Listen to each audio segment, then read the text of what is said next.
Alhamdulillah. Alhamdulillah baik, Kak. Alhamdulillah ya. Walaupun udah malam hari, tapi teman-teman ini semangatnya masih kayak pagi hari ini, mantap banget.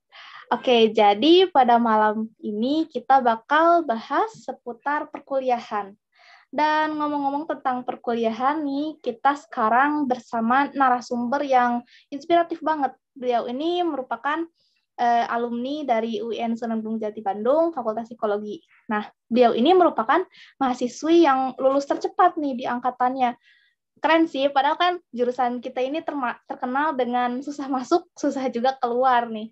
Tapi yang lebih kerennya lagi, si Teteh ini tuh dia tetap aktif berorganisasi. Jadi dia itu tidak hanya berfokus di sangat berinspiratif sekali. Dan beliau ini juga sekarang sedang melanjutkan S2-nya di UGM. Wah, keren banget kan? Nah, maka dari itu, yuk simak pengalaman dan tips bagaimana supaya bisa jadi mahasiswa yang keren dan berprestasi seperti beliau.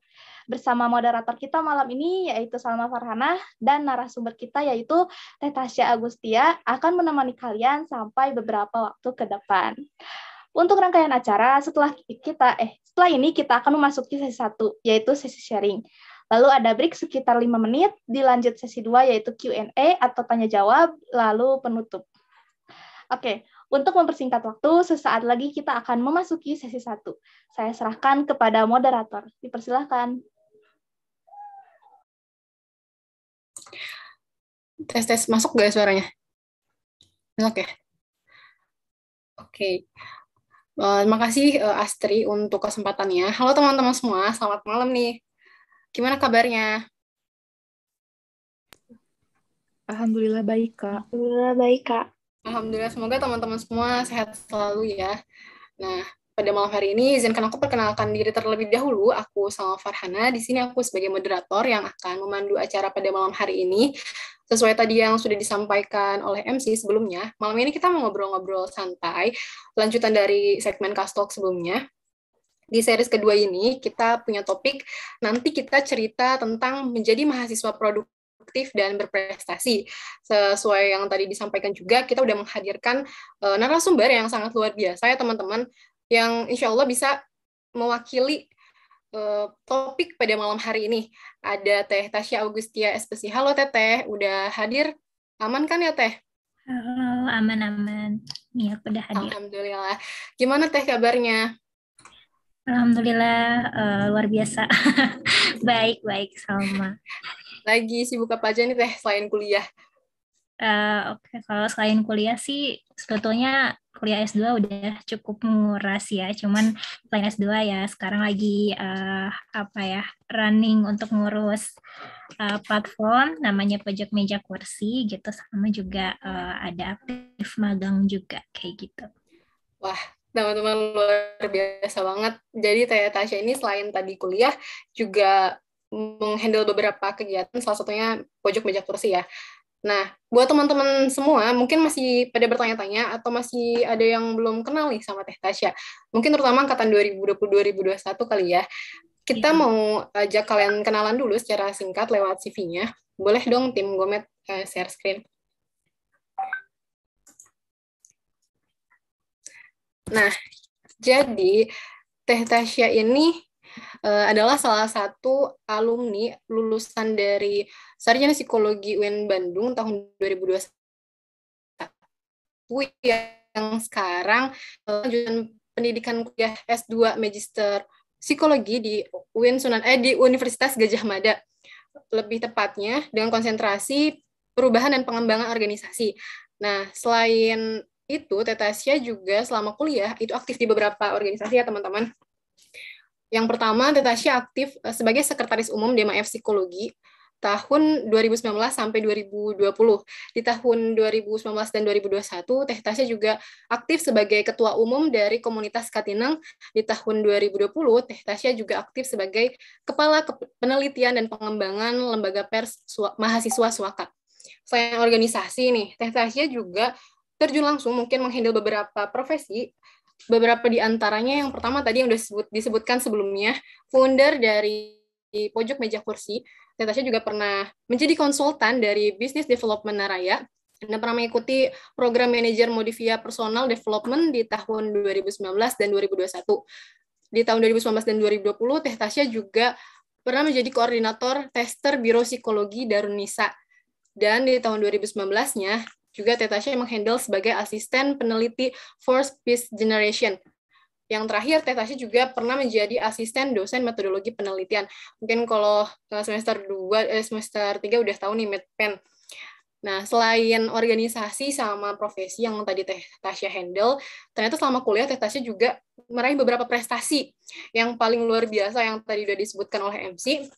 Teh Tasya menjadi salah satu lulusan studi tercepat dan terpuji di Fakultas Psikologi UIN Sunan Gunung Jati Bandung tahun 2021. Di tahun 2019, acara IPKOM, Teh Tasya meraih juara 2 dari penulisan proposal penelitian. Dilanjut di acara IPKOM 2020, Teh Tasya juga meraih juara ketiga dari penulisan paper. Dan yang terakhir, Teh Tasya mendapatkan penghargaan atau prestasi sebagai penulis buku antologi cerpen berjudul Melepaskan Kegagalan dan Kemanakah Perginya Sajak Ibu. Jadi mungkin teman-teman udah mulai ada bayangan dan gambaran ya, kenapa kita menghadirkan Teh Tasya di sini untuk mewakili salah satu topik ya dari series kedua. Boleh saya berhenti aja screen-nya. Nah, tanpa berlama-lama nih, karena aku juga udah menyiapkan beberapa pertanyaan, kita mau ngobrol-ngobrol langsung sama Teh Tasya. Ini juga mungkin akan jadi gambaran buat teman-teman semua nanti di sesi selanjutnya ya. Seperti yang tadi udah aku coba sampaikan lewat CV gitu ya, aku penasaran banget nih. Dari salah satu prestasi Teh Tasya yang menurut aku mungkin juga jadi insight buat teman-teman, di mana Teh Tasya bisa menyelesaikan studinya di 3 tahun 4 bulan. Dimana ya aku tahu waktu awal-awal aku masuk psikologi itu beberapa dosen bilang fakultas psikologi itu adalah salah satu fakultas yang mengirimkan wisudawan dan wisudawati tersedikit gitu. Jadi ya benar tadi kata MC sebelumnya, susah masuk susah keluar. Tapi ternyata Teh Tasya ini mendobrak stigma itu dan bisa berhasil lulus di 3 tahun 4 bulan. Aku mau tahu nih Teh, gimana cara Teteh bisa lulus di S1 psikologi di 3 tahun 4 bulan dengan segala aktivitas yang mungkin pada tahun itu Teteh jalani. Boleh Teh, silahkan. Oke, sebelumnya mohon maaf aku off cam dulu sebentar. Tadi jaringannya lumayan buruk. Nanti aku on cam lagi ya. Ini nunggu stabil dulu. Oke, tadi Salma udah menceritakan tentang aku yang menurutku wah nggak sehebat itu sih, karena masih banyak teman-temanku mungkin yang lebih daripada aku ya gitu, karena di angkatanku juga waktu itu yang lulusan tercepat itu sebenarnya ada aku sama Azti gitu ya. Cuman ya sempat bareng juga.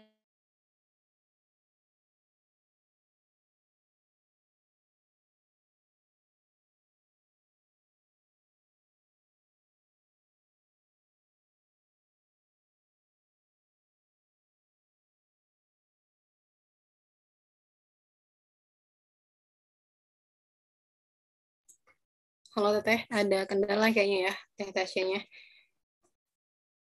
Oke, ini bentar kita komunikasikan dulu. Semoga Teh Tasya segera join ya.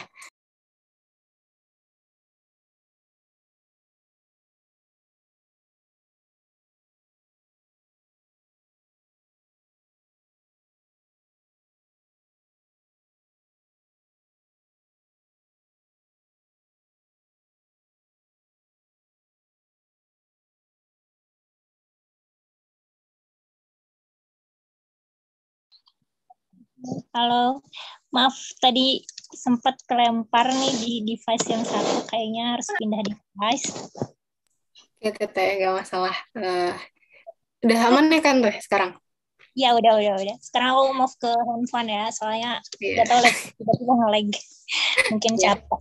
Tadi oke, aku ulang lagi deh ya. Ini mungkin teman-teman yang angkatan 2020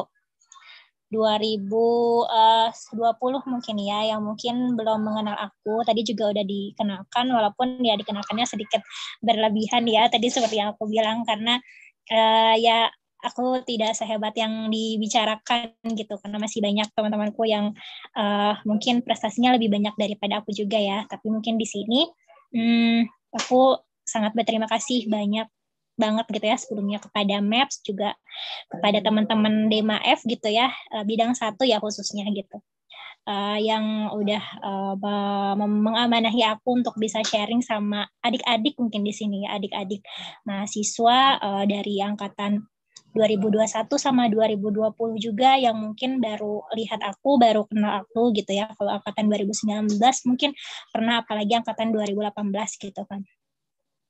Nah, ngomong-ngomong tentang sebelum menjawab pertanyaan yang tadi dilontarkan sama moderator gitu ya, sebenarnya ini aku menjadi ajang untuk nostalgia dan kangen-kangenan sih sama fakultas, terutama juga sama MAPS, karena FYI dulu tuh aku juga anggota MAPS, kalau dulu namanya itu KIM, kelompok ilmiah mahasiswa. Dulu masih anggotanya tuh dikitan gitu ya, karena katanya identik dulu itu KIM itu sebagai komunitasnya orang-orang yang fokus akademis gitu ya, dan orang-orang pinter-pinter gitu ya. Dulu identiknya sama itu loh teman-teman, tapi sekarang speechless dan bangga juga ya kalau ternyata anggota KIM yang sekarang bermetamorfosis menjadi MAPS gitu ya.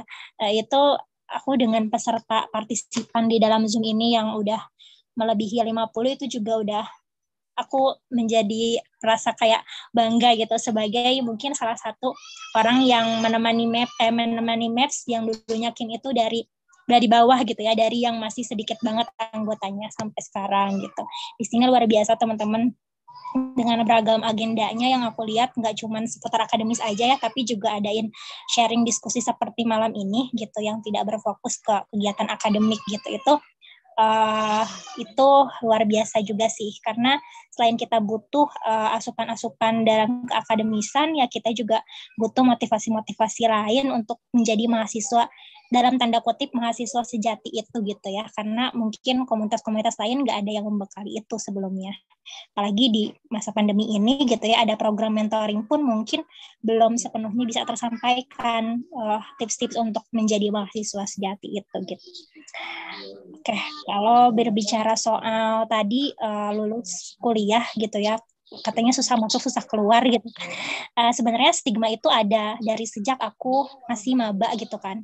Dulu aku sempat takut pertama masuk ke psikologi, itu benar-benar takut banget. Takut karena mendengar katanya psikologi itu selalu lama lulus gitu ya. Normalnya tuh 5 tahun katanya, kan itu serem ya. Tapi ternyata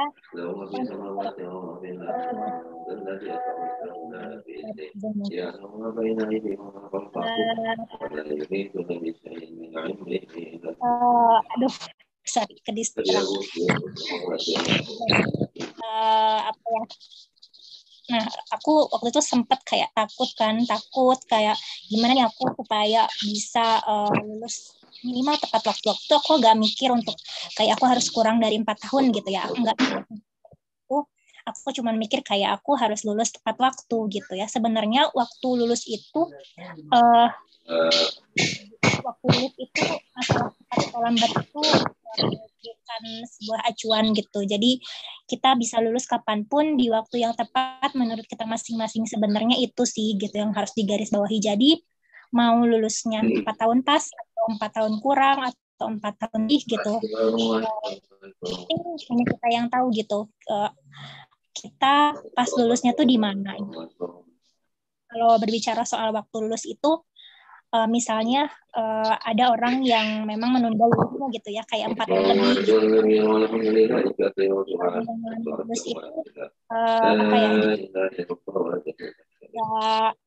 orang yang lama lulus itu nggak berarti dia itu ya nggak mampu gitu ya, maksudnya dia nggak mungkin dia punya target lain gitu. Begitupun juga orang yang lulusnya tepat waktu, udah menargetkan ingin lulus untuk apa pun juga dengan aku yang ingin lulus kurang dari.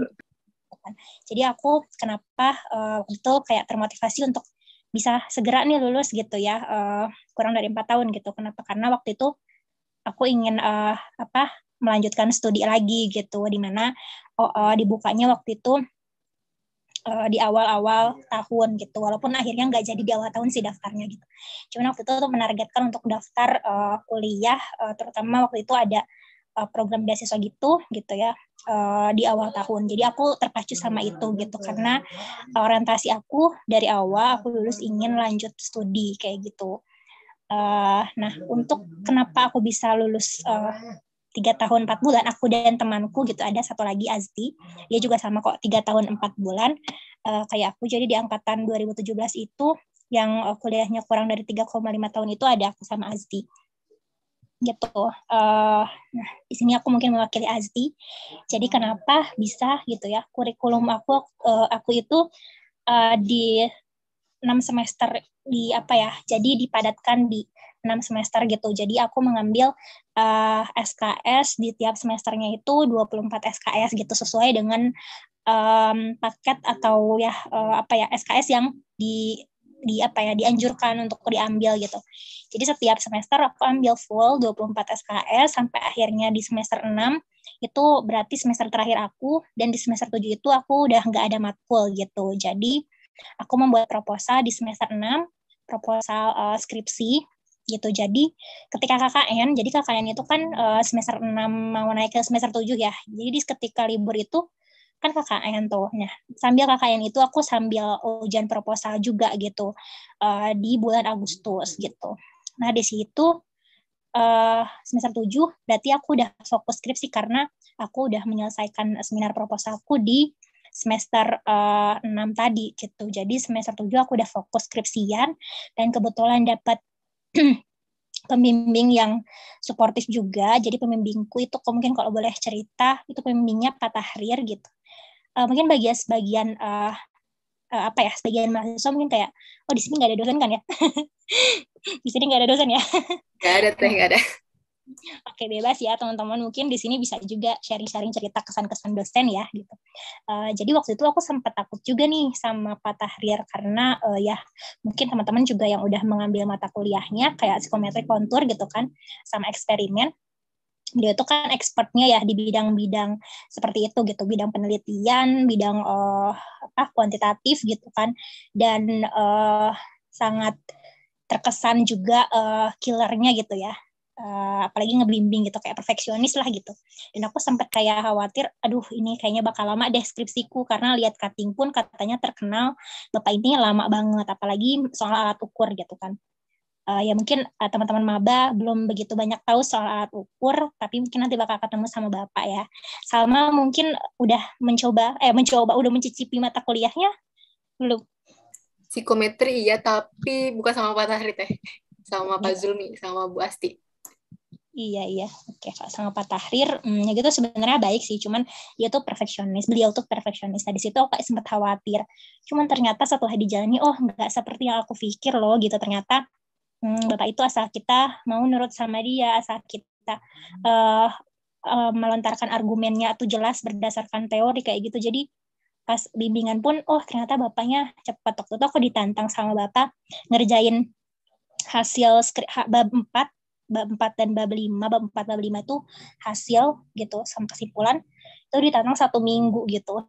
Dan mungkin Bapaknya mikir kayak, gak akan mungkin bisa ya kita 1 minggu gitu. Terus aku kayak termotivasi di situ, Bapak nantang nih gitu ya, pas udah di bab 4 tuh. Nah di situ aku selesaiin gitu. Kata Bapaknya, wah bisa nih sidang langsung Januari gitu kan. Di situ akhirnya bisa sidang gitu. Jadi aku kuliah 3 tahun dan skripsian 4 bulan kalau dihitung kayak gitu. Jadi kenapa bisa? Karena aku mengambil SKS 24 SKS di tiap semesternya gitu. Jadi 6 semester itu udah selesai. Akhirnya di semester 7 bisa fokus ke skripsi gitu. Jadi semester 7 tuh 4 bulan di semester 7 itu udah skripsi gitu akhirnya. Kayak gitu mungkin singkat cerita untuk perjalanan ini gitu. Dan untuk tips-tipsnya berarti jalinin alurnya aja sih. Kayak belajar ya belajar gitu kan. Di tengah aktivitas mungkin berorganisasi dan lain sebagainya, aku tuh tipikal yang kayak membedakan ranah itu. Ketika aku harus belajar, ya aku belajar. Aku ini waktunya belajar gitu. Ada juga waktu organisasi, ini waktunya organisasi. Jadi kayak kita profesional ketika belajar nggak boleh campur adukin organisasi. Ketika organisasi juga nggak campur adukin belajar. Kayak gitu. Singkatnya Salma. Oke, jadi teman-teman tadi kenapa Teh Tasya bisa lulus di 3 tahun 4 bulan? Kalau yang aku tangkap di tiap semesternya tuh di fullin SKS-nya. Jadi buat teman-teman yang mungkin nanti punya planning lulus cepat, nah itu bisa tuh dijadiin trik, jadi motivasi tiap semester harus full SKS, jadi harus lebih berjuang dan semangat gitu. Nah untuk aku punya satu pertanyaan nih Teh, karena tadi Teteh bilang di 3 tahun itu di 6 semester full SKS, itu berarti padat banget dong ya, deadline-nya juga ada pasti kejar-kejaran. Tapi pas aku tadi lihat dari CV, data itu bisa berhasil mengikuti lomba di tahun 2019 dan 2020, itu juga juara. Nah, gimana cara Teteh meluangkan waktu nih di tengah padat-padatnya 24 SKS bisa ikut lomba juga? Nah, itu aku penasaran sih Teh, boleh. Apa sebenarnya kadang bingung ya kalau ditanya ya kenapa gimana gitu, karena ya gimana kita membagi fokus sama waktu sih gitu ya.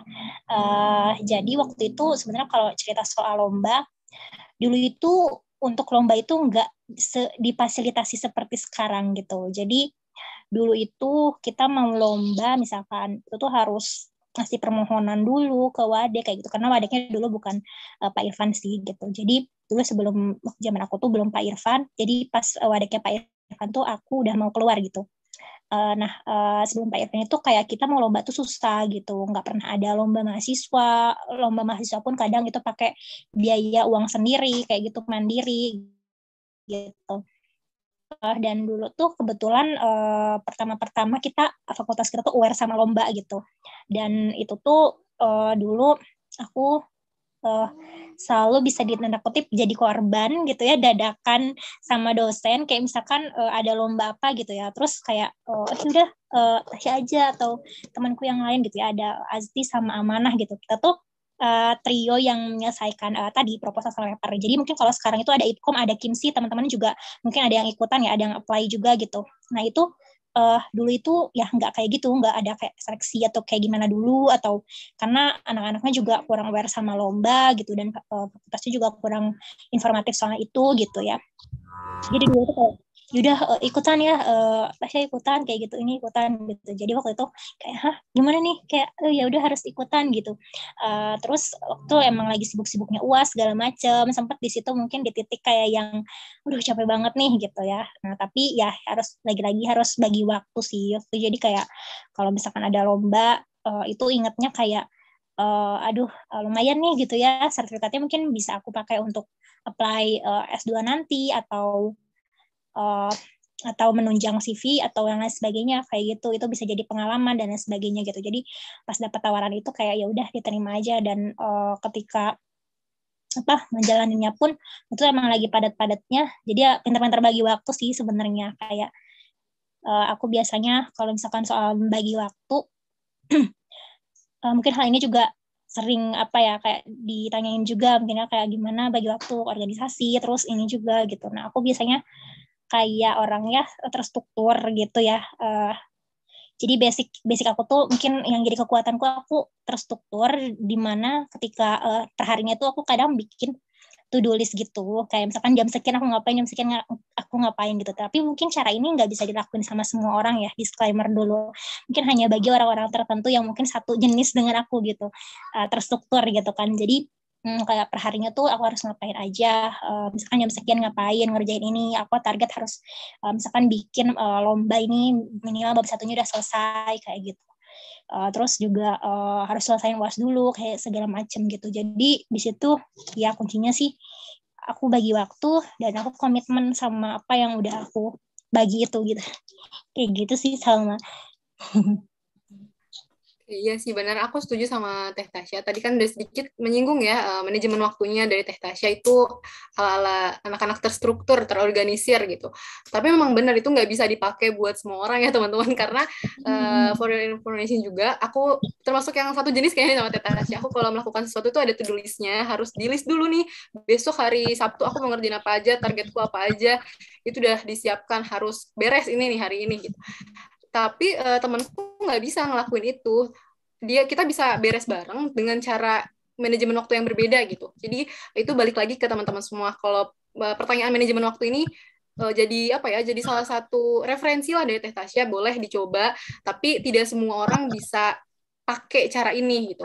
Nah, paling kalau dari manajemen waktu tadi udah disampaikan. Nah, sekarang aku mau bahas, tadi Teteh juga sempat nyinggung, ada kendala nih beberapa kali gitu di tengah kesibukan. Kalau boleh tahu nih, kendala apa aja sih yang sampai benar-benar mungkin bikin Teteh kayak, aduh capek banget gitu, kayaknya motivasinya turun. Nah, boleh dong Teh share sama kita. Oke. Ya pasti ada ya, namanya juga manusia gitu ya.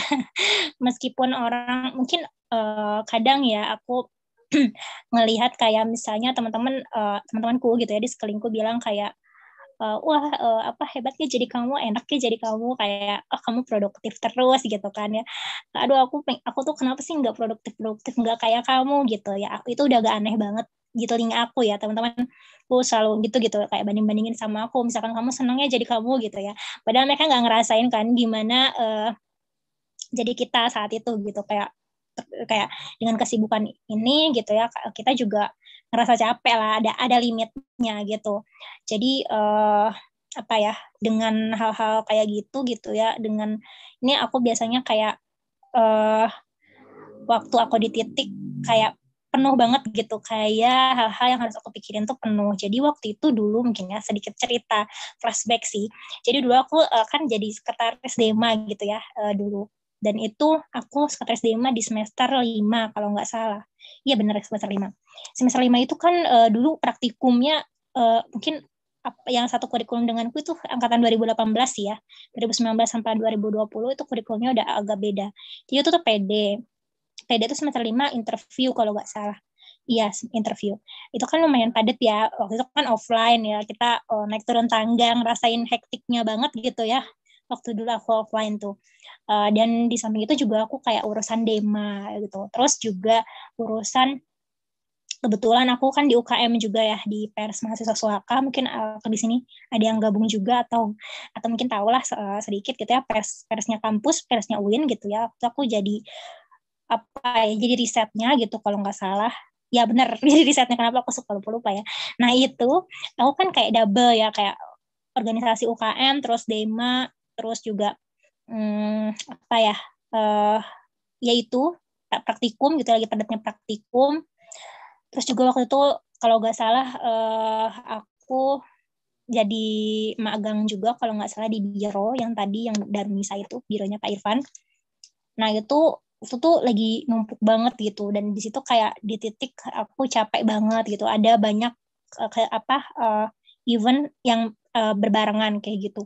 Nah di situ kayak aku capek banget lelah dengan semua ini gitu, kayak aku kayak ya ampun, ini aku banyak banget sih kegiatan. Kadang aku menyalahkan diriku kayak kenapa sih aku ngambil banyak kegiatan kayak gitu, aku kayak seakan-akan lupa kenapa aku ngambil kegiatan ini untuk apa gitu ya, ketika memang lagi menumpuk banget, istilahnya overload kognitif mungkin ya gitu ya.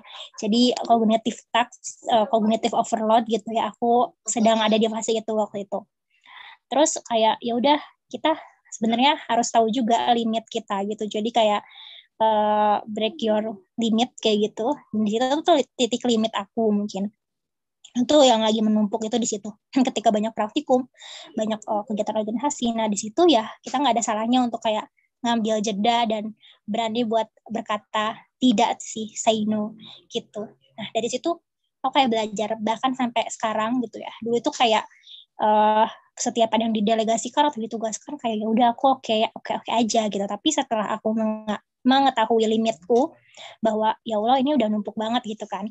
Nah aku di situ kayak belajar, aku harus berani berkata tidak, dan aku harus tahu limit waktuku, mana waktu untuk istirahat segala macam. Itu pelajaran sih gitu. Jadi kita sadari gitu kalau ya limit kita tuh segini gitu. Jadi kita jangan kayak ya aku lihat Teh Tasya mungkin kegiatannya banyak ya, aku juga bisa kok kayak dia gitu kan.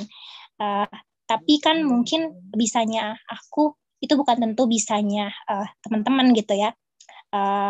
Mungkin aku juga ngelihat Salma misalkan ya banyak kegiatannya lebih banyak dari aku. Nah bisanya Salma belum tentu bisanya aku gitu. Jadi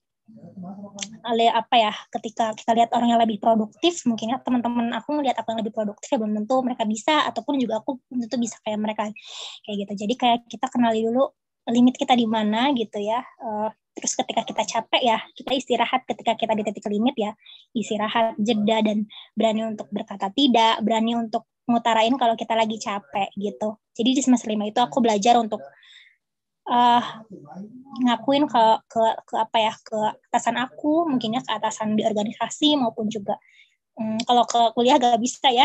Masa kita ke dosen bilang aduh maaf aku lagi gak bisa ngerjain tugas, kan mungkin ya, maksudnya ke urusan-urusan yang mungkin masih bisa didelegasikan ke orang lain. Nah gitu, itu mungkin kita pilih itu gitu. Kita coba untuk membicarakan, misalkan kita lagi sakit, kita lagi butuh istirahat segala macam gitu. Jadi aku gitu sih, aku dari situ belajar banyak hal kayak break your limit, terus tadi berani berkata tidak, itu sih Salma. Oke Teh, kalau misalkan tadi yang Teh sampaikan kan kita benar-benar harus tahu kapasitas dan limit kita gitu, jangan sampai udah down kita maksain karena ini memang tugas sama tanggung jawab aku gitu. Segala sesuatu yang masih bisa dikomunikasikan, coba dikomunikasikan terlebih dahulu gitu kan. Nah, kalau misalkan tadi Teteh bilang take rest lah gitu intinya, kayak istirahat dulu nih. Nah, kalau misalkan waktu Teteh lagi dalam kondisi limit kayak gitu, akhirnya memutuskan untuk istirahat, biasanya apa sih Teh? Kalau zaman sekarang mungkin bilangnya healing kali ya. Nah, healing apa ini yang biasanya Teteh pakai? Biasanya mungkin ada yang makan, terus ada yang aduh pengen jalan-jalan motor-motoran sendiri. Nah, kalau dari Teteh gimana nih? Oke, beda-beda ya sebenarnya cara orang untuk menghilingkan dirinya gitu. Terus tapi sekarang udah banyak berkedok healing, berkedok self reward ya, hal-hal di luar itu gitu. Kayak dikit-dikit self healing, dikit-dikit self reward. Sekarang udah kayak gitu sih zamannya gitu. Tapi mungkin untuk pribadi aku sendiri, tadi hal-hal reward healing itu memang aku budayakan banget sih gitu. Dalam hal reward sih tentunya gitu ya, reward dulu ya sebelum healing. Jadi kayak misalkan aku sekarang ya, aku berbicara sekarang aja deh, karena kalau dulu belum begitu hal-hal kayak gitu kayak aku masih egois sama diriku kalau dulu. Kalau sekarang kayak sekarang nih S2 tuh kan banyak banget tugasnya kan gitu. Jadi kayak aku setiap aku habis melakukan sesuatu yang besar, yang menurutku itu effortku tuh besar banget gitu, aku selalu ngasih hadiah buat diri gitu. Karena mungkin selama ini hal-hal yang menguras energiku itu bikin aku termakan waktu tidurnya gitu. Biasanya aku tidur. Dulu juga waktu S1 di kosan juga kayak gitu. Jadi kayak aku udah begadang banget nugas gitu. Apalagi dulu tuh zaman-zamannya matkul psikometri, kontur, sama apalagi kualitatif, itu tuh aku dosennya sama Kang Zulmi ya, mumpung gak ada dosen mungkin ya, sekalian sharing juga sama Kang Zulmi ya. Jadi aku diajar sama beliau tuh tiap semester tuh ada aja gitu, dan outputnya selalu bikin jurnal gitu ya, paper yang ngambil data ke lapangan gitu kan, dan itu tuh bikin menguras banget gitu. Kayak aku harus begadang terus sampai aku pernah tidur cuma 1 jam, cuma 2 jam gitu ya, pas menjelang-jelang dikumpulin paper atau tugas-tugasnya Zoom gitu ya. Jadi kayak aku di situ benar-benar udah melakukan sesuatu ya, aku self reward gitu. Kayak misalkan di Dema udah LPG-an ya pasti self reward kayak gitu. Self rewardnya aku tidur sebenarnya sederhana, nggak kemana-mana sih. Aku bukan tipe yang kayak harus belanja harus gitu, nggak sih, aku tidur. Terus juga aku ini jajan gitu ya. Biasanya jajannya juga nggak mahal-mahal sih, karena aku suka seblak gitu kan. Jadi aku jajan seblak kayak gitu yang pedas-pedas gitu. Karena selama ini menahan gitu, selama lagi ngerjain tugas kayak menahan untuk makan yang nggak baik gitu ya.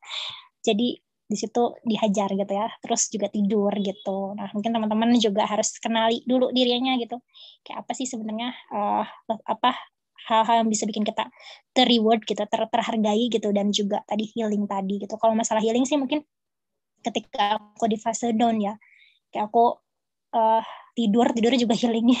Kenapa ya aku suka tidur? Jadi tidur, terus juga cerita ke temen. Aku tuh gitu, jadi healingku ngobrol. Karena aku ekstrovert ya, jadi aku healingku. Nah ini juga aku sharing ke teman-teman, ini juga healingku gitu. Makanya aku mengaminkan karena baru selesai UAS sebenarnya. Jadi 2 pekan belakangan ini aku UAS. Mungkin mataku ini berkantung ya, tapi malam ini semangat gitu karena menurutku healingku adalah aku bisa cerita sama orang lain gitu. Dan ini salah satu media untuk aku healing sih, sama gitu. Luar biasa banget, ternyata healingnya Teh Tasya itu ngobrol, teman-teman. Anak extrovert banget bener. Nah, kalau misalkan kita ngomongin self reward sama self healing, memang ini udah kayak jadi apa ya? Udah jadi kayak digeneralisasi gitu. Segala sesuatu yang dilakukan harus ada self reward, self healing. Padahal sebenarnya mungkin itu bakalan jadi keborosan ya buat kita, apalagi kalau yang self healingnya harus jajan nongkrong di kafe, iya, mungkin harus keluar nge-mall. Wah, itu kantong udah nggak aman kayaknya. Jadi kalau misalkan dari Teh Tasya tadi kayak ya udah sesuai apa yang kamu suka aja pada saat itu, nggak usah muluk-muluk harus keluar gitu, harus jajan yang mahal-mahal, sesimpel jajan seblak kata Teh Tasya gitu. Kayaknya banyak nih tim-tim yang suka makan seblak.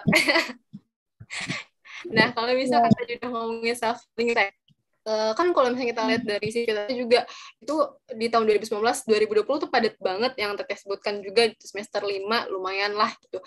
Pasti ada aja dong kendala, maksudnya yang tadi udah dibahas kendala pada saat semangat dan motivasi turun, ini juga kayaknya banyak pertanyaan dari teman-teman ya.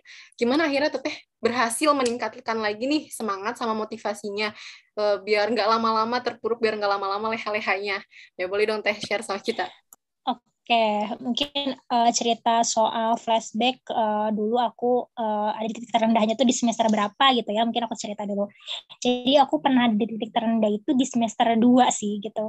Sebenarnya bukan pas lagi sibuk malah ya, kayak jadi waktu itu semester 1 itu sebenarnya biasanya orang-orang kayak masa adaptasi gitu kan. Nah, tapi aku merasa kalau aku udah adaptasi gitu loh, kayak pedean banget ya, aku kayak udah ikut organisasi Swaka itu, pers mahasiswa itu aku ikuti dari semester 1. Jadi aku 3 tahun sama kuliah itu aku bergabung di Swaka gitu.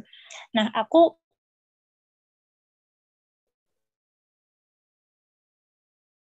di Swaka gitu ya sebelum gitu. Karena tadi totoyan aku gitu. Jadi aku ikut itu, dan di semester 2 itu kan udah kayak resmi jadi anggotanya gitu lah ya. Dan banyak banget ikannya. Nah, di situ mungkin shock culture-nya aku dulu SMA mungkin kayak ya kegiatannya cuma gitu-gitu aja kalau SMA, dan masih menyesuaikan gitu kan dengan kegiatan kelas gitu. Nah, tapi kalau ini kan beda ya kalau di kampus gitu. Di situ aku shock culture-nya itu di semester 2, dan akhirnya IP itu sempat turun gitu ya. Itu turun drastis banget sih, sampai turunnya pokoknya di bawah 3,5, dan itu menurutku drastis banget, dan itu bikin nangis berhari-hari. Seminggu lah ada, kayak enggak nangis seminggu juga sih, maksudnya kayak ya bad mood-nya gitu ya, bad mood-nya semingguan lah ada gitu. Terus di situ kayak aku kayak berpikiran untuk apa ya, kayak semester depan kayaknya bakal lebih buruk deh gitu, karena ada praktikum semester 3 kan gitu, sempat negatif thinking ke depannya kayak gimana gitu kan.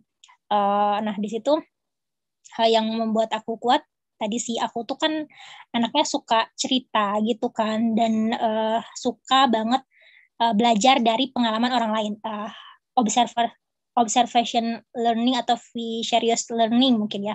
Jadi lebih ke aku suka mempelajari perjalanan hidup orang lain gitu. Jadi ketika aku ada di titik down itu, aku biasanya kayak cari-cari orang inspiratif gitu. Kayak misalkan kakak tingkat aku, yang kakak tingkat misalkan yang inspiratif, yang dia tuh punya apa banyak organisasi misalkan juga, terus juga prestasinya masih bagus. Nah, aku kayak stalking tentang dia gitu, atau tanya-tanya tentang dia gitu, atau juga orang-orang yang mungkin bukan cutting tapi ada di univ luar, atau juga influencer kayak gitu-gitu kan ya. Nah, aku biasanya kayak nonton video-video motivasi, bukan motivasi juga sih, orang-orang yang hebat itu gitu, kayak vlognya gitu kan, terus juga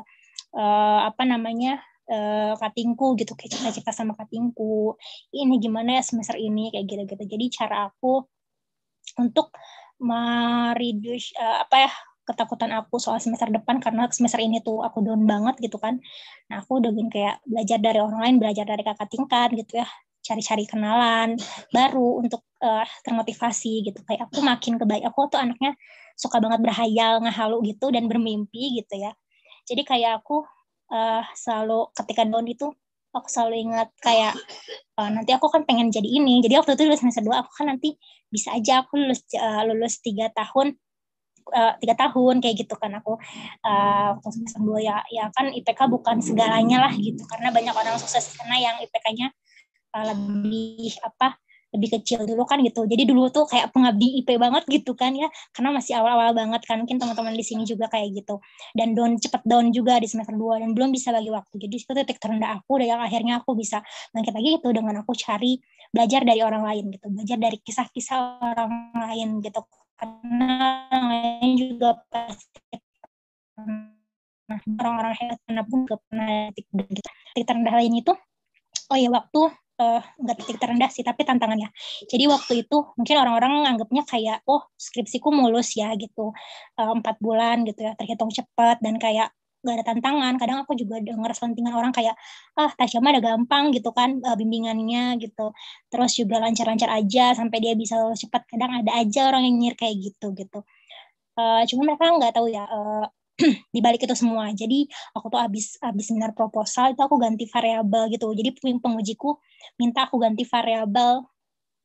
Itu kan otomatis harus ngerubah banyak gitu kan, dan itu effort banget. Dan orang-orang ngiranya kayak aku lancar-lancar aja loh, dari seminar proposal itu bisa 4 bulan ngerjain skripsi itu langsung sidang munakosah gitu kan. Orang-orang ngiranya aku kayak gitu. Tapi padahal aku tuh di situ ngerombak penelitianku. Setelah seminar proposal itu aku ngerombak penelitianku, aku uring-uringan gitulah pokoknya. Ganti variabel satu tuh ganti variabel yang kedua yang ke satu kalau nggak salah. Ke satu tuh kan harus ngerubah lagi semuanya gitu, ngerubah lagi isinya gitu. Jadi aku nggak bisa lanjut langsung ke bab selanjutnya, bab 4 kayak gitu, karena harus ngerombak lagi dari bab 1 sampai 3 di skripsi gitu.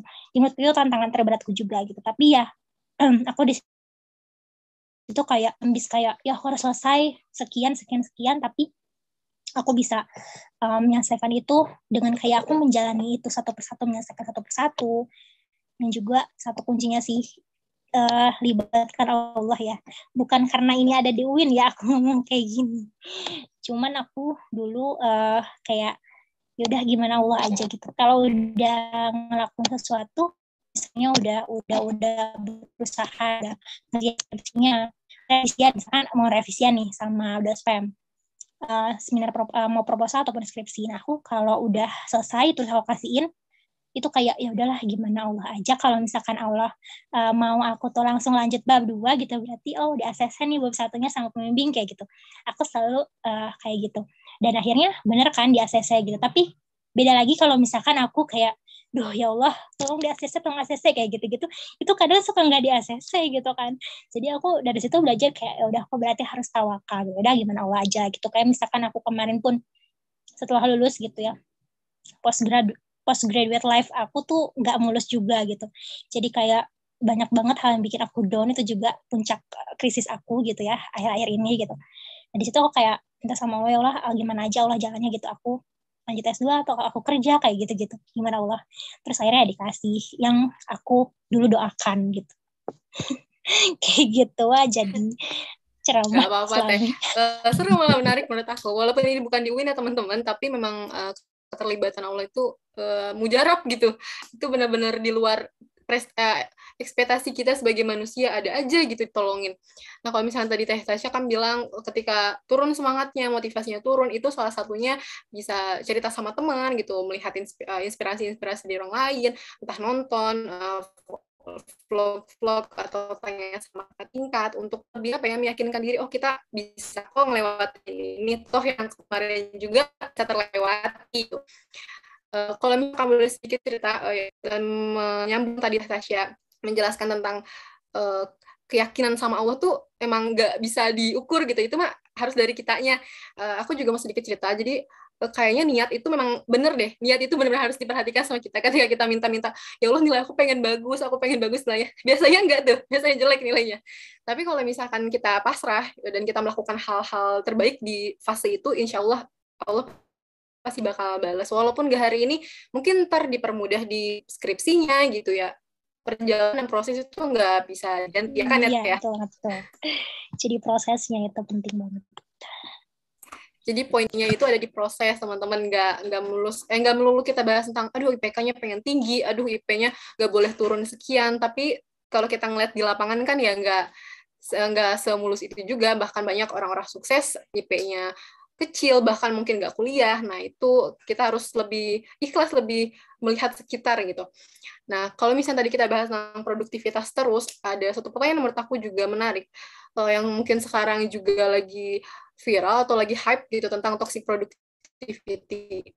Teteh menjadi identik sama mungkin teman-temannya juga menganggap Teteh produktif banget nih. Gimana bisa Teteh menjadi mahasiswa produktif tanpa menjadi toxic productivity gitu. Itu kan udah familiar banget sekarang ya tentang toxic productivity ya. Berkedok produktif tapi ternyata malah bikin sakit, malah bikin dirawat. Nah, boleh. Iya. Oke.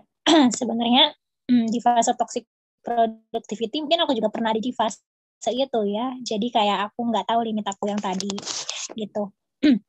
Aku kayak kalau kita udah ada di fase toxic productivity itu kita ngambil semua hal gitu yang kayak kelihatannya keren. Misalnya nih teman-teman ngelihat mungkin Salma gitu kan ya, ini Salma itu mungkin ikut organisasi ini, organisasi itu, terus juga aktif di lomba segala macam gitu. Dan kita ngelihat Salma kayak wah perfect nih, kayak kita menjadi tolak ukur orang ini perfect gitu dengan beragam kegiatannya gitu. Nah, terus kita coba kayak Salma kayak gitu. Kita ikutin organisasi yang Salma ikutin, kita ikutin. Pokoknya segala diikutin aja. Dan ujung-ujungnya kita jadi sibuk gitu kan ya. Kayak sibuk, banyak banget kegiatannya gitu. Tapi ketika banyak kegiatannya itu, kita nggak ada hasil apa-apa gitu. Karena niat kita untuk mengikuti kegiatan itu kayak semata-mata untuk kayak seperti Salma, agar terlihat produktif gitu. Kadang kita lupa ketika kita mungkin lihat aku gitu ya sekarang misalnya, oh Teteh ikutan ini, nanti aku ikut Dema juga misalnya kayak gitu, supaya produktif gitu kan, karena ikut Dema biasanya produktif gitu kan. Nah terus tapi pas kenyataannya gitu kita hanya cuman sibuk kayak ngehadirin rapat, tapi kita nggak tahu isi rapat itu apa dan apa feedback katanya apa gitu, kita nggak tahu itu gitu. Jadi yang pertama ketika kamu memilih suatu kegiatan itu harus tahu dulu sih kamu tuh mau apanya dari situ gitu. Kayak misalkan kamu ikut Dema, kamu mau cari apanya dari Dema gitu. Kayak misalkan kamu mau cari eksistensi kah, atau kamu mau cari belajar organisasi kah, atau kamu mau cari pengalaman untuk di CV aja kah gitu kan, atau apa gitu. Kadang yang namanya produktif itu ya kita bisa mendapatkan kebermanfaatan dong buat diri kita setiap harinya gitu. Jadi diingat lagi kalau mau ikutin kegiatan sesuatu, itu kegiatannya akan menunjang apa untuk kita gitu. Dan juga mungkin kasusnya dilakuin sama beberapa teman-teman juga, apalagi di masa pandemi ini gitu. Kayak misalkan ketika kita rapat Zoom meeting nih kan, kita kalau sekarang online ya, jadi bisa nyambi gitu kan, dalam satu device bisa dua gitu kan, kita bisa pakai dua device juga, yang satu Zoom meeting A, yang satu Zoom meeting B gitu kan, organisasinya banyak gitu. Nah di situ biasanya pas ikutan itu tuh kayak masuk telinga kanan keluar telinga kiri ya gitu ya bahasanya gitu. Jadi kayak pas rapat kayak gitu ini sini rapat ini, sana rapat ini gitu. Nah ketika kayak gitu ya kita harus tadi bijak sih gitu, kayak kita nggak boleh melakukan kegiatan multitasking. Ternyata itu toxic sih, itu sebenarnya toxic productivity sih menurutku multitasking. Dan udah banyak penelitiannya juga yang menyebut kalau biasanya orang yang multitasking itu nggak bahagia gitu. Aku lupa jurnalnya apa ya namanya, cuman bisa dicari teman-teman. Kalau multitasking itu sebenarnya toxic productivity ya. Jadi terlihat produktif karena mengikuti banyak rapat, banyak kegiatan, banyak webinar gitu kan. Tapi nggak ada yang didapat gitu, kayak dari ini setengah, hasil nggak ada informasi yang didapatkan gitu. Jadi hindari multitasking ya tentunya. Selanjutnya selain kita tahu niat kita itu untuk apa di kegiatan itu, apa yang bisa kita dapatin di kegiatan itu apa, tadi gitu, hindari multitasking gitu ketika schedule tadi ada gitu, schedule kegiatan kita. Jadi sebenarnya produktif itu bukan dari seberapa banyak kegiatannya, tapi seberapa kita sesuai dengan apa ya, seberapa kita mendapatkan apa yang kita pengen, apa yang kita hasilkan gitu. Karena mengukur kita produktif atau enggak sebenarnya sih diri kita sendiri ya gitu. Cuman hanya standar orang-orang aja gitu. Kayak misalkan dikatakan produktif itu kalau ya tadi begitu banyak kegiatan kayak gitu. Padahal sejatinya yang tahu kita produktif atau enggak ya diri kita sendiri. Cuman kegiatan misalkan kayak kita cuman beres-beres kamar pun itu juga udah produktif loh teman-teman, karena ya kita ada sesuatu yang kita kerjakan dan akhirnya merubah diri kita, merubah kamar kita gitu dan merubah diri kita kayak gitu. Atau juga kita cuma ikutan webinar 1 aja dalam seminggu, terus webinarnya bisa merubah diri kita, misalkan kita jadi ya misalkan ikutan discuss ini, nah itu kita jadi termotivasi nih, itu udah produktif nih teman-teman malam ini gitu. Gitu sih, jadi nggak data dari kuantitasnya, tapi apa yang bisa sesuai dengan apa yang teman-teman mau gitu. Kayak sekarang targetnya mau apa nih ikutan discuss? Apa cuma pengen sekadar ketemu aku, enggak ya? Ketemu aku atau juga pengen dapetin hal-hal lain gitu kan yang bisa teman-teman pakai dan akhirnya kepake gitu kan, kayak apa yang aku katakan tadi, kepake gitu ya teman-teman. Oh bisa menang lomba juga gitu misalkan, atau juga bisa aktif misalkan di Dema atau aktif di UKM kayak gitu-gitu. Gitu mungkin Salma. Oke, jadi kalau misalkan aku boleh sedikit tadi mengutip dari Tasya, terkait dari produktivitas itu bukan dari kuantitatifnya, tapi lebih kayak ke seberapa manfaat sih gitu, apa yang mau kita dapetin dari kegiatan-kegiatan yang kita pilih. Tadi ada 2 hal yang aku notice ya dari yang Tasya sampaikan untuk menghindari toxic productivity. Yang pertama, kita harus milih kegiatan sesuai sama kapasitas kita, kemampuan kita, mungkin passion kita, biar kita tuh enjoy dan bisa nerima segala sesuatu, ya bisa meningkatkan diri kita lebih baik lah gitu. Yang kedua, untuk menghindari multitasking. Nah, ini benar sih, untuk multitasking ini kayaknya dilakukan pada saat pandemik itu banyak banget teman-teman yang lain. Karena ya kita bisa 2 device yang tadi Teh Tasya sampaikan. Bisa kadang mungkin kuliah juga bisa nyambi sambil ngerjain tugas. Nah, itu kan udah kedua distract yang yang satu harus kita fokus dengerin dosen kuliah, yang satu kita ngerjain tugas karena deadline mepet. Itu juga salah satu toxic productivity yang harusnya kita fokus dulu nih kuliah biar masuk materinya, nanti kita nyambi lagi. Paling kalau misalkan yang aku tangkap itu. Jadi buat teman-teman di sini, kalau misalkan pengen produktif itu bukan dari seberapa banyaknya, cuma ya pilih-pilih lagi, toh nggak semua orang yang mengikuti banyak organisasi terlihat keren kok gitu. Banyak juga yang akhirnya jadi keteteran satu sama lain karena tugasnya nggak terrealisasi dengan baik. Oke, karena itu last question ya, sebelum kita lanjut ke sesi selanjutnya nih. Kita mau break dulu. Nah, untuk break ini aku kembalikan ke MC dulu. Silahkan Astri. Oke, terima kasih sama sesi 1 udah selesai nih. 40 menit tuh kayak gak kerasa ya, soalnya cerita yang Teh Tasya bagiin itu benar-benar menarik dan mungkin beberapa yang disampaikan itu sangat berat ya buat kita, khusus tadi misalnya sibuk banget gitu katanya, kan itu kerasa banget gitu ya, utamanya sama kita buat semester 3 ke atas. Mungkin kalau buat maba-maba sih masih, yang aku rasain dulu ya, itu tuh masih kayak santai-santai aja gitu, kayak sibuk juga masih diambang santai lah gitu sibuknya tuh, enggak kayak semester 3 ke atas gitu. Nah, di sesi break ini teman-teman boleh yang mau minum dulu atau yang mau nyemil-nyemil dulu atau lakuin hal yang lain dulu, dipersilakan ya, santai aja nih. Mungkin sebelum kita sesi 2 ini kan sesi Q&A ya, atau tanya jawab. Teman-teman bisa nih siapin dari sekarang pertanyaan untuk narasumber nanti, dan yang ingin bertanya nanti dipersilakan untuk raise hand terlebih dahulu, baru nanti dipilih sama moderator, lalu kalian on cam ya, dan tentunya on mic. Dan sambil break berjalan ini, mungkin aku pengen dengar sedikit feedback ya, atau tanggapan dari teman-teman terkait sharing dari sesi 1 tadi gitu. boleh apa aja gitu, kayak komentar bebas teman-teman, silahkan kalau mau sharing.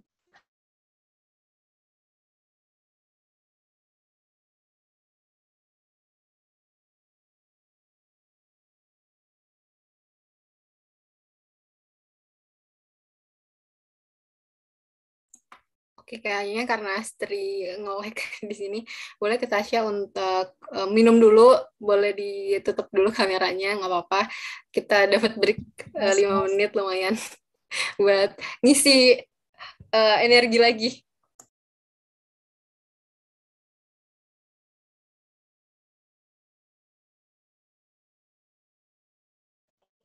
Oh ya, maaf ya tadi aku ada nge-lag. Sekarang aku mau boleh buat teman-teman sharing dulu, misalnya komentar gimana gitu. Apa sih insight yang kalian dapat dari sesi 1 tadi? Boleh kok, bebas. Siapa aja boleh ya.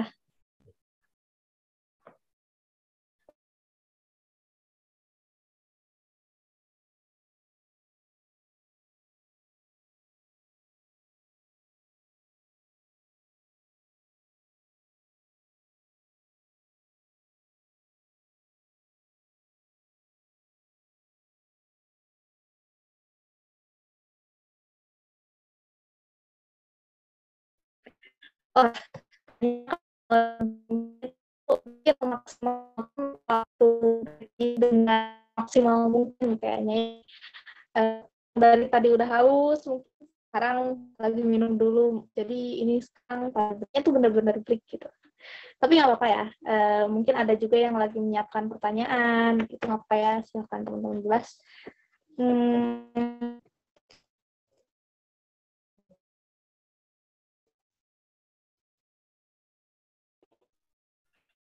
Mungkin aku di sini pengen tunjuk aja kali ya, karena nggak ada yang mau berinisiatif gitu istilahnya.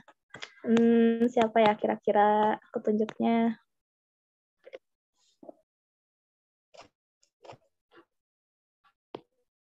Oke, aku mau ini deh, mau dari Fatia nih. Fatia ada nggak nih insight dari sesi 1 tadi? Boleh di-sharing.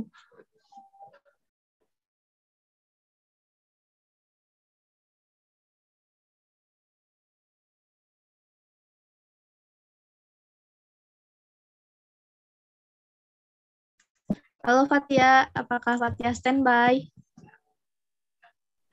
Oh, oke, maaf. Aku tadi jaringannya agak kresek-kresek, jadi nggak dengar. Nggak apa-apa. Gimana? Boleh di-sharing dong dari sesi 1 tadi nih, apa insight yang didapat gitu. Boleh kalau Oke.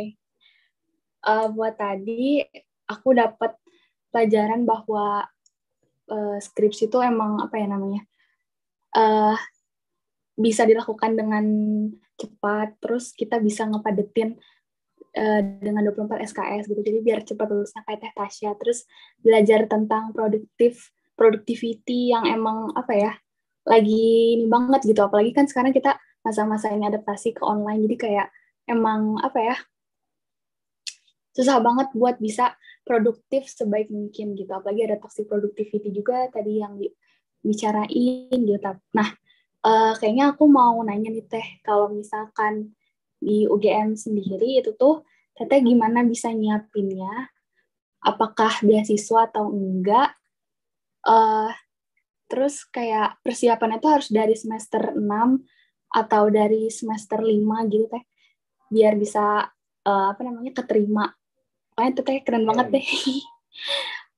Gitu aja mungkin. Makasih. Oke, makasih Fatia atas insight-nya, dan mungkin untuk pertanyaan tadi bisa Fatia keep ya buat di sesi 2 nanti. Jadi Fatia nanti boleh raise hand ya, baru diulang lagi nih pertanyaannya yang tadi. Oke, makasih. Oke. Sorry. Iya, nggak apa-apa. Wah, udah 20.35 nih. Berarti saatnya kita masuk ke sesi kedua. Dan saya kembalikan kepada moderator untuk sesi tanya jawab kali ini. Gitu, silakan. Oke, terima kasih ya, Stri. Nah, teman-teman, kita mulai masuk ke sesi kedua. Mungkin ini sesi yang ditunggu-tunggu buat teman-teman yang udah nyiapin pertanyaan dari gambaran sesi pertama tadi. Untuk teknisnya tadi disampaikan sama MC ya. Boleh silahkan raise hand. Nanti aku akan pilih nih teman-teman, diusahakan on cam ya saat menyampaikan pertanyaannya. Sebentar, aku akan pilih nih dari layar pertama di aku ada yang raise hand, Amelia Fadilah. Boleh Amel, silahkan pertanyaannya. Oke, terima kasih kepada moderator yang sudah mempersilahkan saya untuk bertanya. Assalamualaikum warahmatullahi wabarakatuh. Selamat malam kepada Kak Tasya sama Kak Salma. Sebelumnya saya pengen tanya dulu deh ke Kak Tasya, berarti orang-orang yang kayak Kak Tasya ini termasuk golongan yang tidak pernah ditanyain sama anggota keluarga ya? Kapan lulus gitu Kak? Suka didesakan biasanya gitu. Kalau anak yang semester akhir gitu. Iya gak Kak?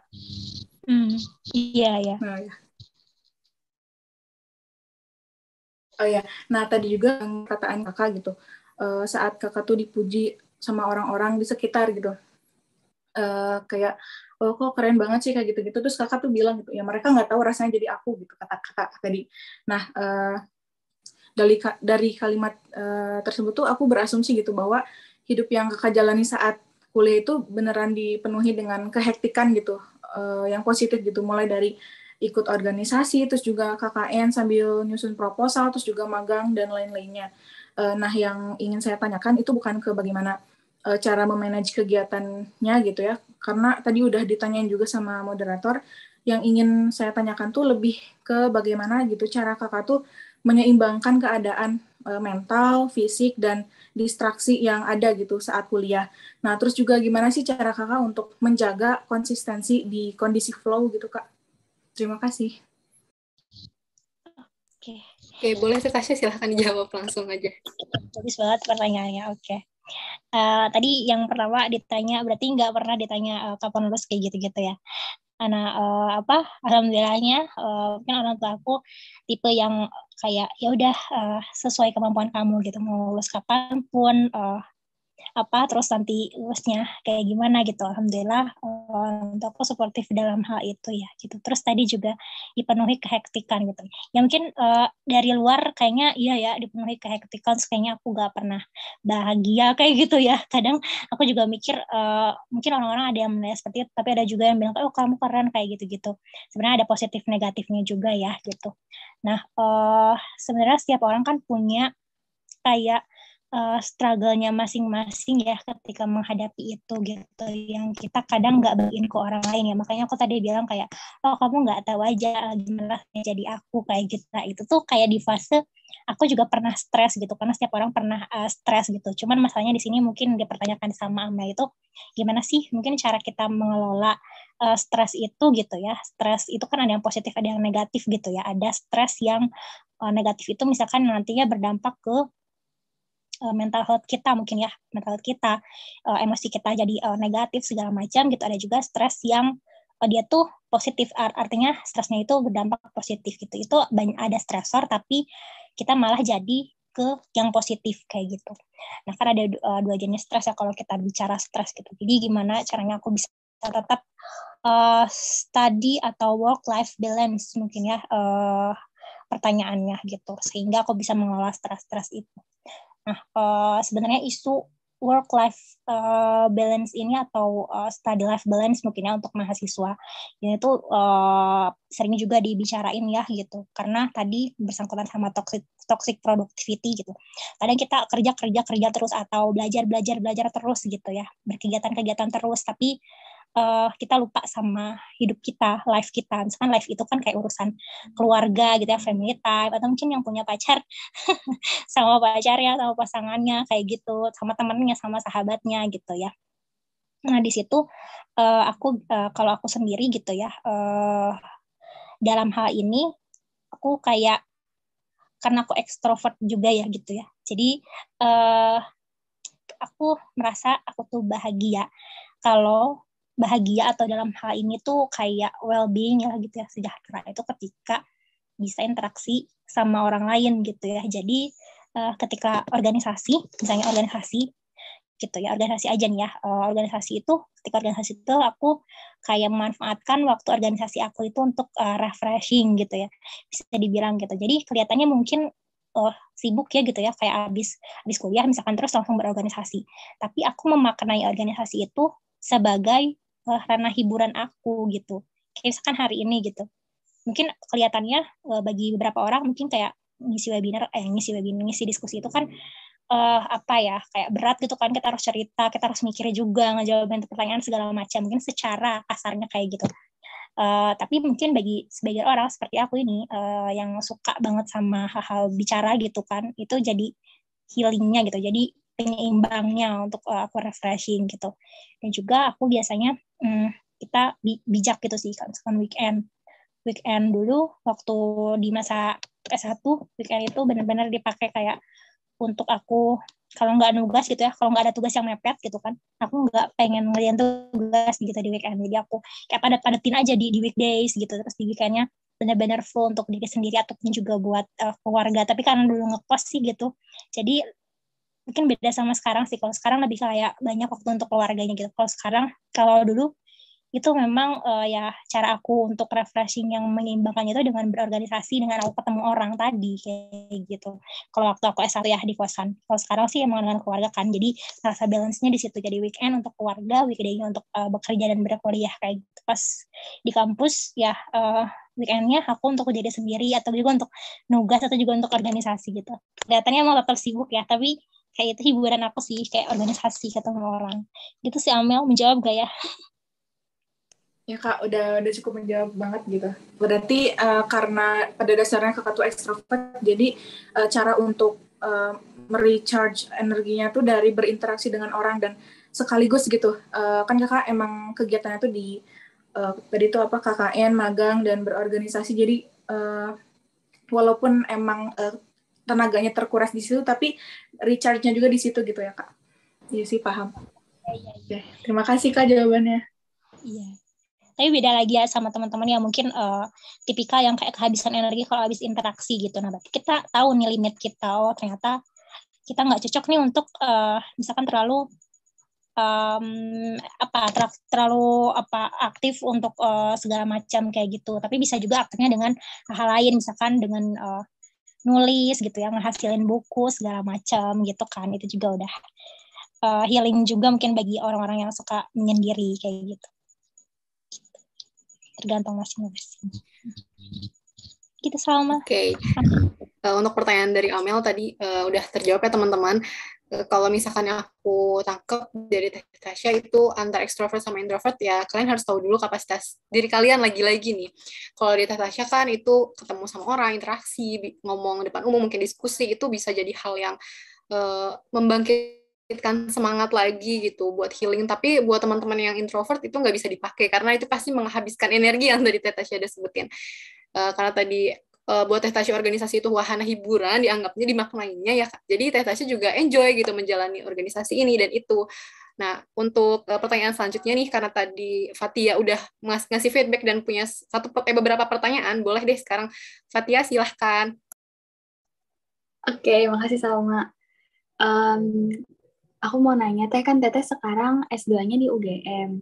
Nah, itu tuh gimana ya?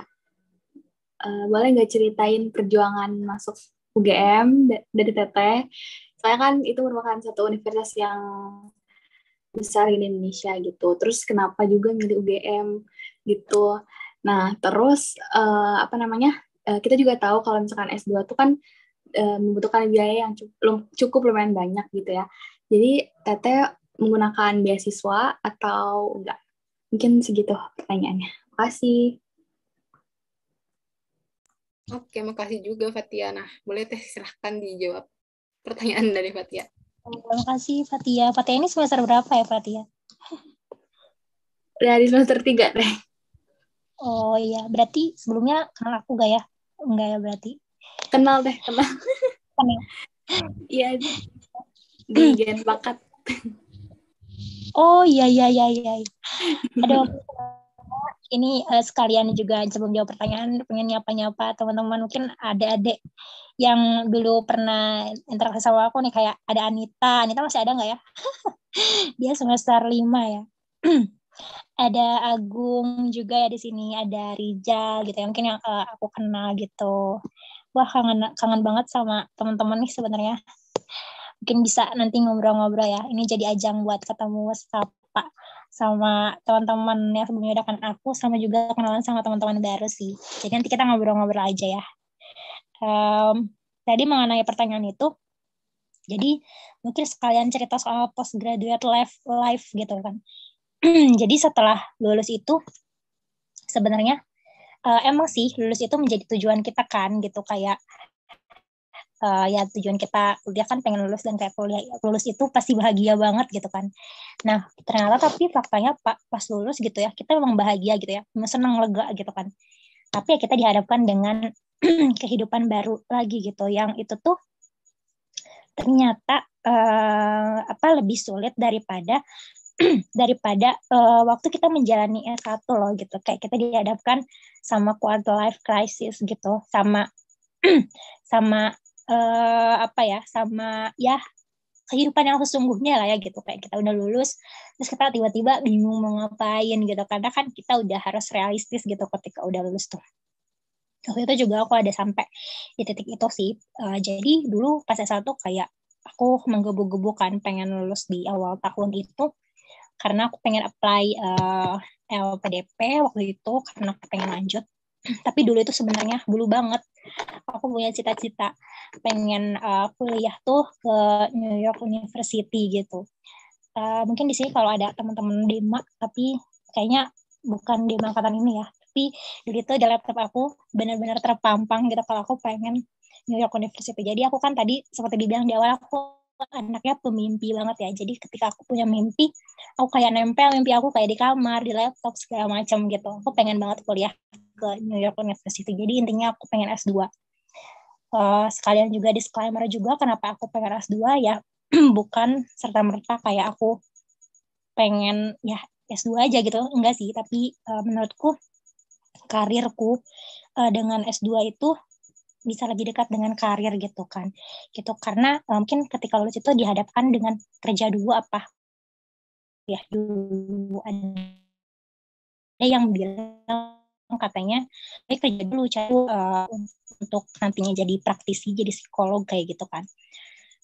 Tapi karena aku dari sejak kuliah itu aku kayak nggak berminat untuk di praktisi psikolog gitu. Maksudnya aku bukan tipe praktisi gitu, aku lebih ke akademisi. Mungkin teman-teman maba kayak masih bingung ya, akademisi, praktisi, nanti aku kayak gimana gitu. Aku tahu aku pengen jadi akademisi atau praktisinya dari mana kayak gitu-gitu. Nanti akan teman-teman temukan juga sih jati diri teman-teman itu lebih ke praktisi atau akademisi itu ketika udah lewatin beragam matkul gitu. Dari mulai matkul yang praktikum, psikodiagnostik, sampai matkul-matkul penelitian. Nah, kebetulan aku tuh lebih condong ke matkul penelitian gitu. Jadi dulu sejak S1 didorong sama dosen untuk kayak publish jurnal, terus tadi kemarin ikut lomba kayak gitu kan, yang penulisan paper segala macam.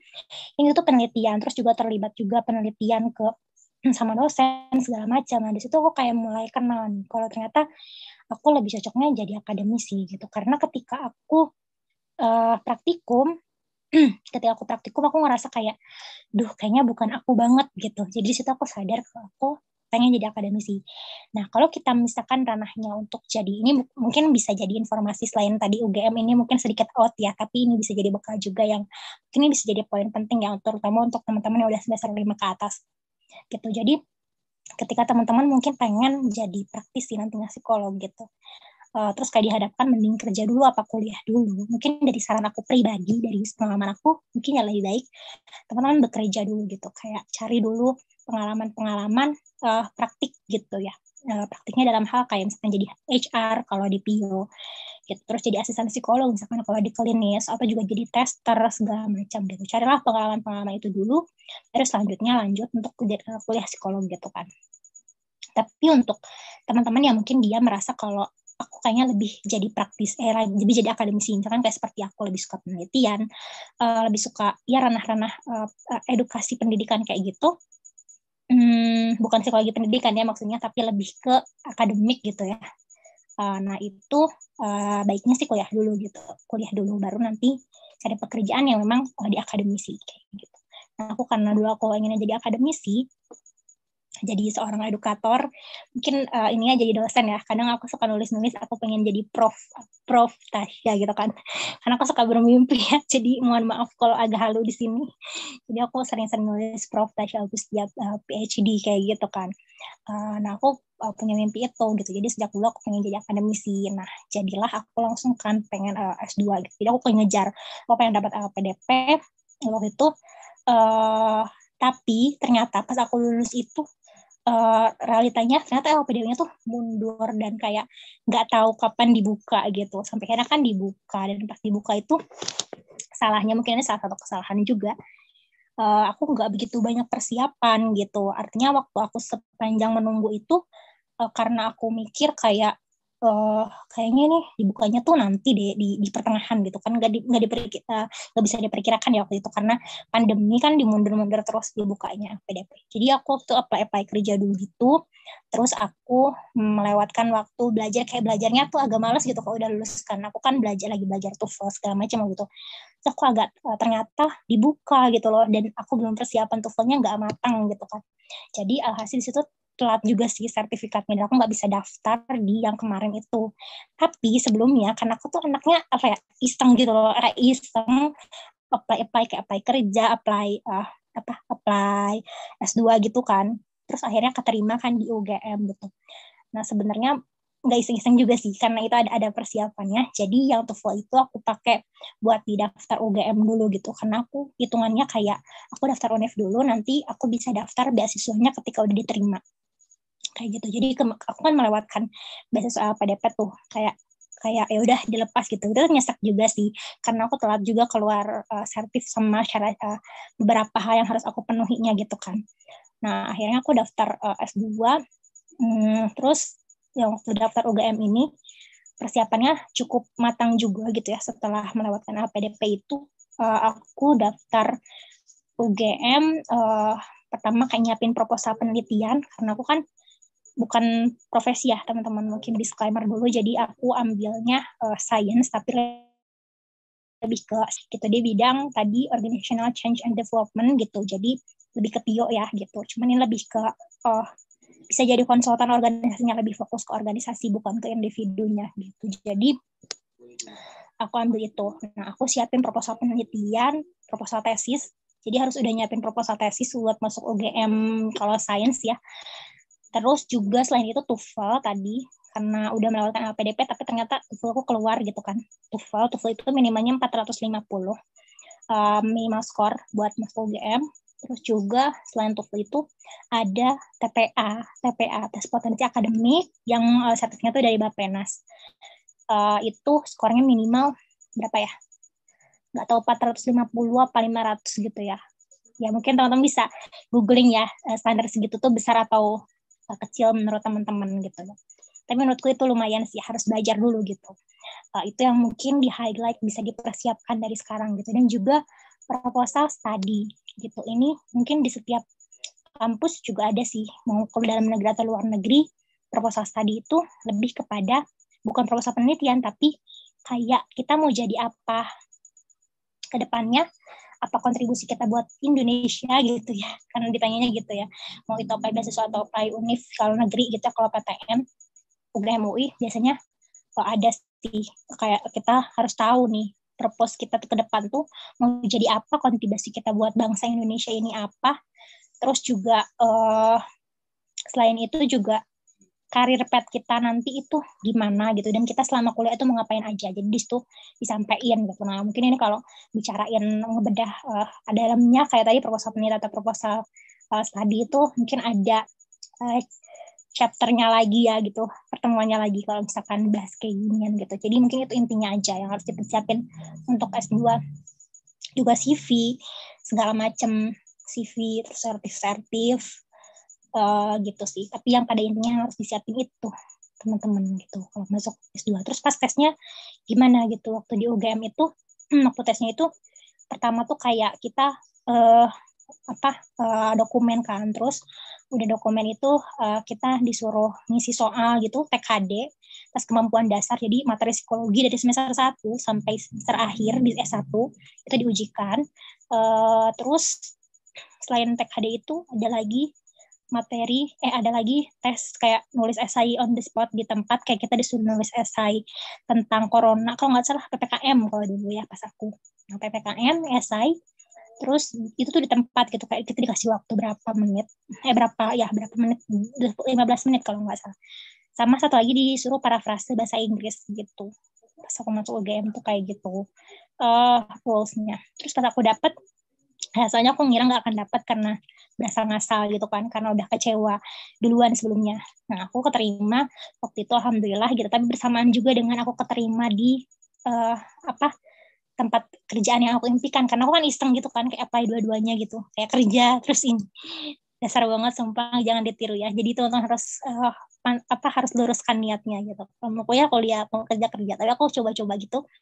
Itu keterima juga sampai akhirnya aku milih kuliah karena orang tua bilang kalau misalkan aku melihat perjuanganku lebih keras di kuliah gitu. Jadi waktu itu aku memutuskan untuk ambil kuliah dengan biaya sendiri dulu, karena kebetulan selama kosong senggang itu juga sedikit nabung juga gitu, karena ada kerjaan juga sebelumnya gitu. Terus juga ditambah sama orang tua dibantu. Terus juga untuk semester depan sih mau coba-coba lagi apply beasiswa, karena ketika kita udah di dalam ya lebih banyak juga beasiswanya, kayak misalkan beasiswa unggulan, terus juga ada beasiswa riset kalau kita rajin meneliti gitu.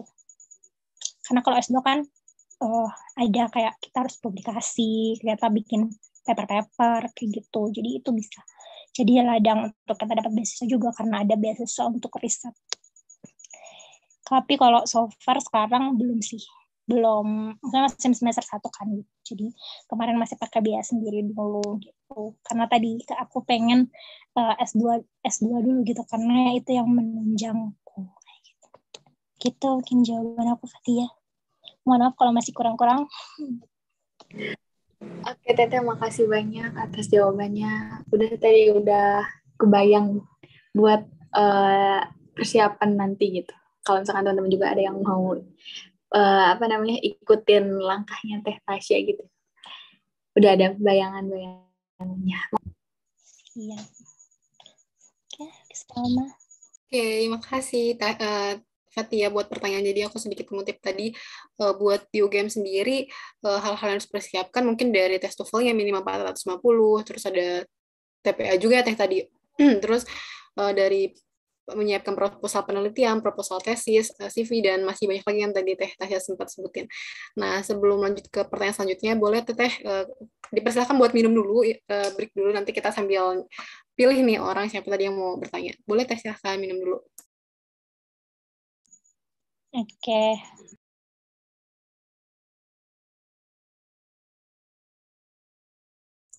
Nah, buat teman-teman nih, masih ada waktunya, kira-kira ya cukup lah buat 3-4 pertanyaan. Masih ada yang mau raise hand nggak? Boleh dari sekarang raise hand sambil menunggu Teh Tasyanya kembali dari minum.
Oke, kayaknya Teh Tasya masih belum balik. Masih ada yang mau raise hand dari teman-teman?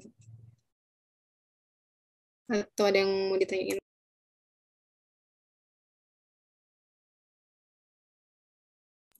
Oke, ini ada satu pertanyaan lagi yang raise hand dari Teh Serin ya.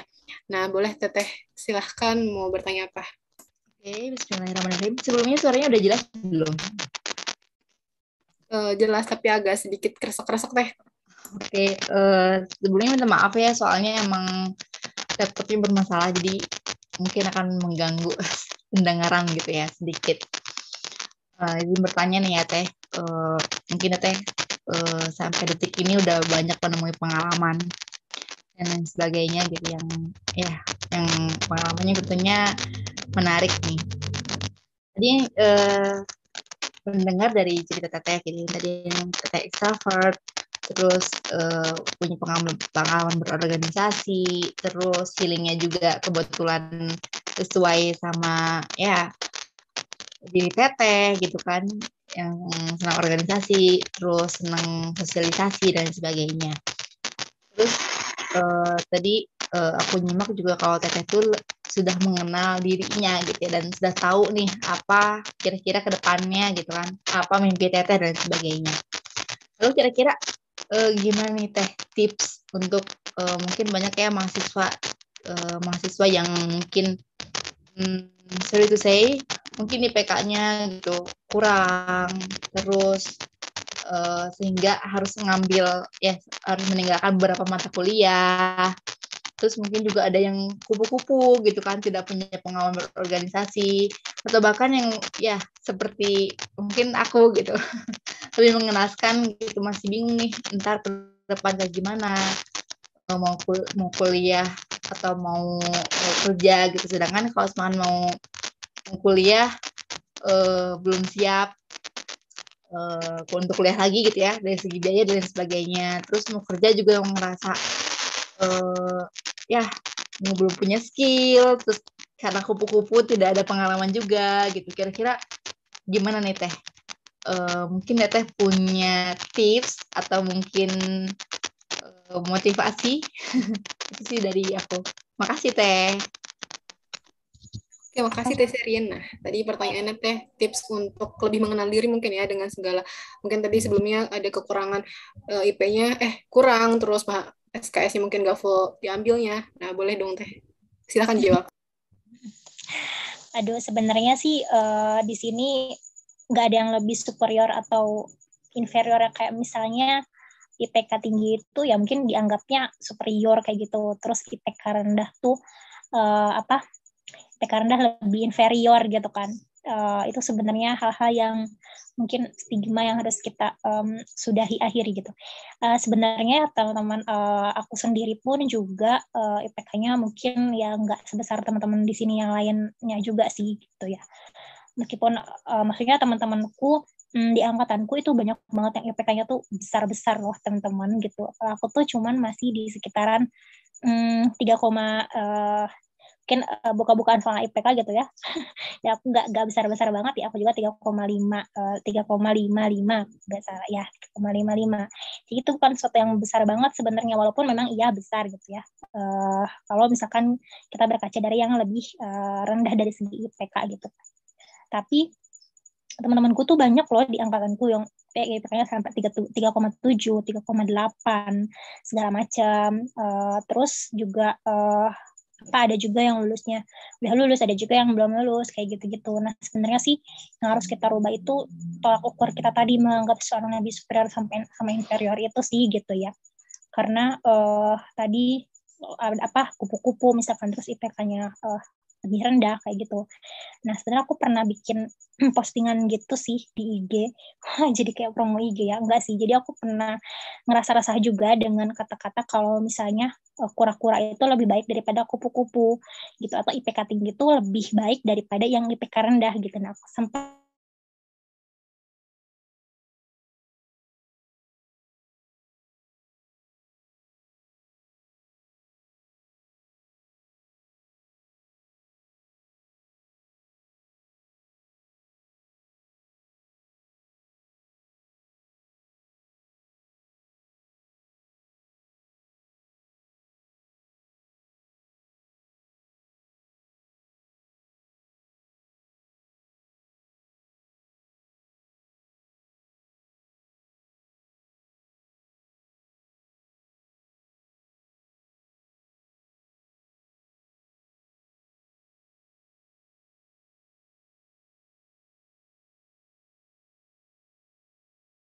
Terus juga yang kura-kura juga itu kan belum tentu kura-kura itu benar-benar produktif tadi kan. Siapa tahu dia jadi kura-kuranya hanya sibuk aja gitu biar nambahin CV gitu. Mungkin sedikit cerita dari kayak aku yang setelah lulus gitu ya, kayak gambaran setelah lulus. Sebenarnya jauh sih kalau misalkan teman-teman masih ada yang maba di sini. Aku ngomongnya setelah lulus, cuman kita banyak berorganisasi pun ternyata pas di dunia kerja di interview misalkan gitu. Nah ada juga yang nggak dilihat banget gitu, karena kan pertanyaan-pertanyaannya tuh lebih ke pengalaman kita ya. Pertanyaan-pertanyaan itu kayak kamu pernah ngapain gitu kan, dan apa yang kamu kontribusiin untuk itu gitu. Jadi 1 atau 2 kegiatan selama kamu kuliah pun itu bisa jadi nilai positif kalau kamu bisa maksimalin itu dengan baik. Artinya bisa kamu pertanggungjawabkan kamu ngapain aja dan apa yang kamu dapetinnya itu gitu. Misalkan kegiatannya tuh nggak harus kamu dalam kampus, organisasi atau segala macam, tapi bisa juga dengan kita jualan gitu ya, atau juga volunteeran keluar kayak gitu, aktif di Karang Taruna di rumah kayak gitu, kupu-kupu gitu, jadi kupu-kupu pulang kan gitu. Nah pas pulangnya itu gitu manfaatin untuk ngapain yang ada nilai plus buat kamu. 1 nilai plus buat diri kamu itu juga udah positif banget. Terus masalah IPK juga, mungkin ini klise sih aku bilang kalau IPK itu bukan jaminan, tapi ini nyata banget gitu. Kerasa ketika aku udah lulus, bahwa temanku ada yang IPK-nya lebih besar daripada aku ketika melamar gitu ya. Ini bukan sombong atau kayak gimana gitu ya. Tapi ketika ngelamar, itu ternyata kalau udah rezekinya kita, terus juga mungkin ada nilai plus di situ yang lebih daripada IPK-nya tinggi, ada keunikan gitu di diri kita, nah itu bisa jadi poin kita lebih di-approve daripada yang IPK-nya tinggi tadi. Kayak gitu. Jadi kalau ukur kesuksesan bukan dari IPK itu sebenarnya bener kok gitu. Seperti itu gitu. Jadi menurutku harus dihapus dulu stigma kayak insecure kita terhadap dia IPK-nya lebih tinggi, aku lebih rendah daripada dia, atau dia kura-kura, aku kupu-kupu, aku nggak bernilai kayak gitu-gitu. Enggak sih, itu harus dihapuskan. Itu tergantung juga kita cara mandang diri sendiri juga ya. Gitu. Terus perjalanan kita untuk nemuin diri kita itu gimana, kita mengenal diri kita, itu perjalanan itu sebuah proses sih. Jadi teman-teman menjalani perkuliahan ini dengan mindful, dengan kayak ya fokus sama saat ini gitu, kayak nggak overthinking kayak tahun depan aku gimana ya, atau tahun depan aku nanti jadi apa ya, ketika lulus aku jadi apa ya kalau aku cuman gini-gini aja. Nah itu wasting time sih menurutku, wasting time ketika kita memikirkan itu di masa sekarang. Sebenarnya boleh sih mikir kayak gitu agar visioner ya ceritanya. Cuman itu mengganggu. Jadi bisa bikin mindful kita kurang. Kita nggak mindful menjalani hari-hari kita saat ini gitu. Jadi nikmatin aja sih. Aku lebih ke nikmatin mindful, teman-teman mindful. Hari ini kita mungkin belum bisa mencapai tadi IPK yang ditargetkan misalkan, atau juga belum bisa aktif di kegiatan-kegiatan di luar atau kegiatan lain. Itu jalan aja mindful, kita kenali diri kita dulu secara mindful, jalani proses ini sampai akhirnya nanti kita juga bakal ketemu kok di titik itu, di titik kita kenal diri sendiri, di titik kita kenal kita punya kelebihan loh ini yang bisa kita banggain sama orang lain gitu. Jadi coba jalan hidupnya dengan mindful sih gitu. Lah jadi kayak Tasya Teguh. Oke, makasih banyak Teh, sangatnya mencerahkan sekali gitu ya, memberi motivasi sekali. Jadi intinya ya meskipun jadi kupu-kupu tetap harus punya ya skill, nggak harus banyak, yang penting kita menekuni salah satu itu dengan mindfulness gitu ya. Dan juga untuk menekuni satu hal sebenarnya kita juga harus lebih mengenali diri gitu ya Teh ya, biar lebih enak enjoy gitu untuk menjalaninya kayak gitu. Terima kasih banyak Teh Tasya. Terima kasih udah share pengalamannya yang sangat berharga. Sama-sama Seri. Terima kasih juga pertanyaannya.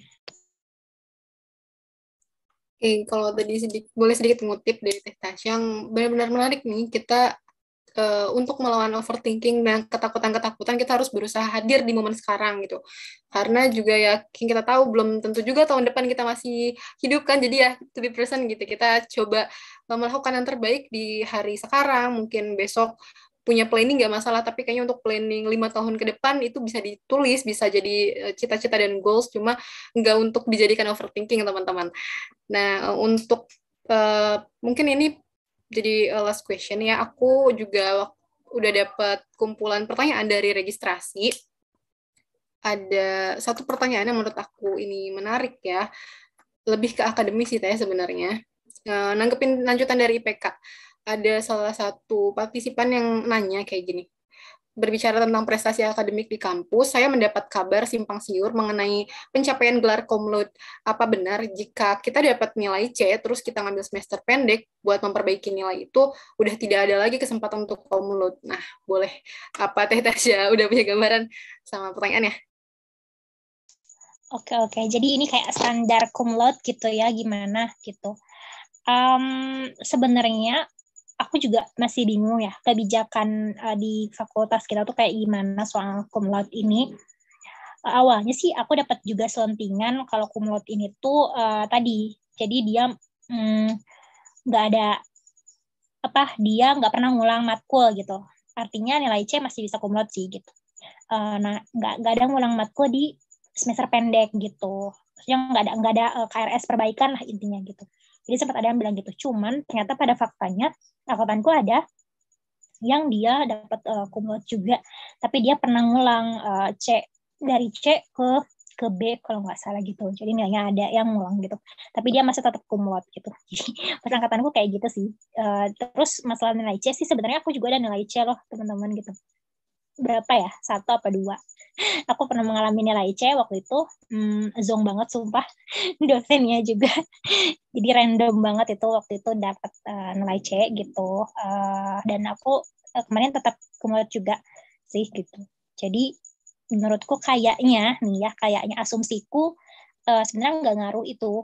Yang penting di atas 3,5 itu cum laude gitu. Gitu teman-teman. Terus studinya sih, masa studi itu cum laude juga.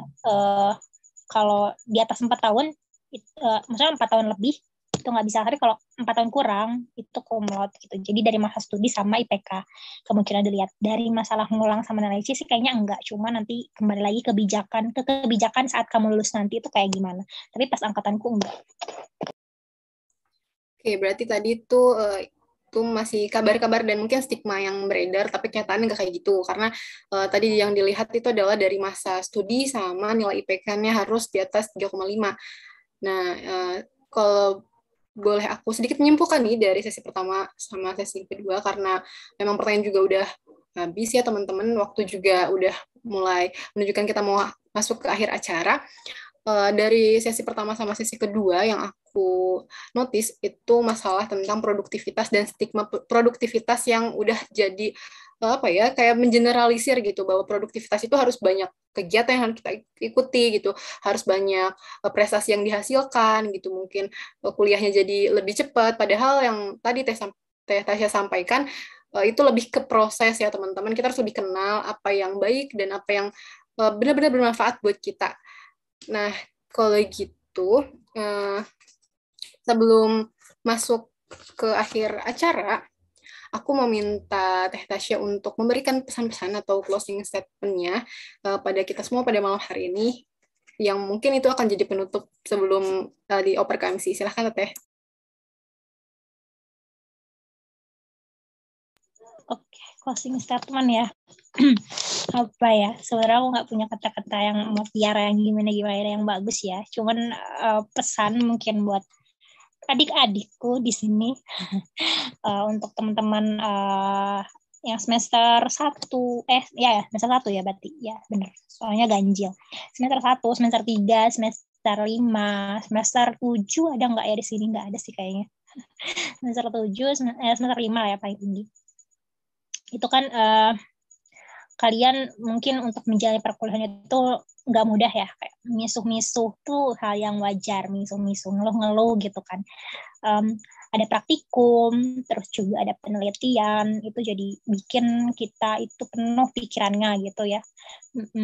Terus juga ekspektasi kita gitu, soal kayak semester ini harus kayak gimana, semester ini harus gitu, semester harus ini, ngelihat dia bisa mencapai ini, kita jadi pengen kayak gini gitu, ekspektasi diri kita maupun ekspektasi orang lain itu kan menghantui ya. Terus juga padatan kuliah segala macam, dosen yang enggak suportif segala macam. Nah itu sebenarnya bumbu-bumbu kuliah yang mungkin nanti teman-teman ketika udah lulus tuh bakal kangen banget dan kembali ke masa itu gitu. Jadi menurutku enjoy your day di saat ini present gitu. Jadi fokus sama kayak yang aku tadi bahas di akhir gitu. Jadi sebenarnya yang mengganggu diri kita, yang bikin kita sedih, yang bikin kita overthinking, yang bikin kita stres itu sebenarnya kita selalu memikirkan hal yang nggak hari ini gitu. Kayak hari-hari kemarin, hari ke depan itu dipikirin. Itu yang bikin kita nggak bisa untuk menjalani hari ini dengan mindful dan menikmati. Jadi menurutku coba teman-teman belajar untuk fokus sama hari ini dulu deh gitu. Memang kita boleh berpikir untuk masa depan. Cuman coba nikmatin dulu hari ini karena hari ini tuh nggak akan keulang lagi di masa depan gitu. Kayak kalian kuliah hari ini tuh itu bakal dikangenin banget masa depan. Seperti aku nih misalnya, aku kangen banget loh sama masa-masa aku kuliah S1 dulu, kangen dosen-dosennya yang padahal dulu tuh aku benar-benar kesel gitu, nggak benci juga sih, kesel sama dosen ini gitu, kayak pernah ngasih nilai C gitu, atau juga pernah marahin mungkin ya, pernah membuat kesal kayak gitu, tugasnya banyak segala macam. Tapi sekarang benar-benar kangen banget, dan ternyata hal-hal itu tuh bikin kita belajar dan itu kepake di masa sekarang gitu. Jadi benar-benar teman-teman harus nikmati hari ini sih, nikmati sekarang, nikmati semester-semester ini, karena nggak akan keulang lagi. Kalian nggak akan belajar pede lagi. Nanti pas udah kerja, kalian jadi butuh lagi nih belajar pedenya. Jadi sebelum nanti kalian nyesel pas di dunia kerja, kayak aduh lupa nih materi ini, aku nyesel banget nih, aku nggak belajar dengan bener ya. Jadi sekarang teman-teman harus nikmatin belajar itu, karena belajar hari ini nggak akan keulang lagi gitu. Kesempatan belajar itu nggak datang 2 kali gitu. Jadi kalau nggak dibandingin sama banyak di luar sana yang pengen kuliah sih, ya mungkin iya banyak gitu. Cuman ini benar-benar nggak akan datang 2 kali di kehidupan kalian selanjutnya belajar ini tuh. Kalian S2 pun juga pelajaran S1 ya udah kemana, nggak akan diulang lagi gitu. Diulang paling sedikit. Gitu. Jadi benar-benar kalian nikmati belajar ini. Gitu. Karena belajar itu nikmat banget loh. Pas kita udah kerja tuh kita kayak ngerasa ada yang kurang karena kita nggak belajar, maksudnya nggak belajar secara kayak gini gitu, materi gitu. Kalian bakal kangen sama belajar gitu sih, walaupun sekarang benci, tapi aku yakin kalian pasti kangen gitu sih, nikmatin. Itu aja sama dari aku. Oke, jadi closing statement dari Teh Tasya itu kita harus coba nikmatin proses hari ini, belajar hari ini, karena itu nggak akan pernah keulang. Jangan terlalu banyak pikirin apa yang udah terjadi dan apa yang belum terjadi, fokus di hari ini. Oke, untuk info terkait sertifikat nanti akan menyusul ya Teh. Nah, sebelumnya aku mau ngucapin makasih banyak buat Teh Tasya yang udah hadir, udah meluangkan waktunya, berbagi cerita pengalaman. Tadi ada tips and trick juga. Semoga apa yang Teh Tasya tadi sampaikan itu bisa jadi motivasi, inspirasi, referensi juga buat teman-teman semua yang mungkin udah punya planning jauh nih. Aku juga mau ngucapin terima kasih buat teman-teman yang udah hadir dari awal sampai akhir menyimak, memberi perhatian, berkontribusi, dan berpartisipasi. Nggak lupa aku mau ucapin mohon maaf atas segala kekurangan dan kesalahan mungkin yang disengaja ataupun tidak disengaja. Aku Salma Farhana selaku moderator izin undur diri, aku kembalikan ke MC. Silahkan Astri. Ya, alhamdulillah seluruh rangkaian acara telah selesai. Saya ucapkan terima kasih kepada teman-teman karena telah mengikuti acara ini sampai selesai. Terima kasih juga kepada moderator, lalu kepada Teh Tasya sudah bersedia menjadi narasumber dan berbagi cerita di acara Kestalk kali ini.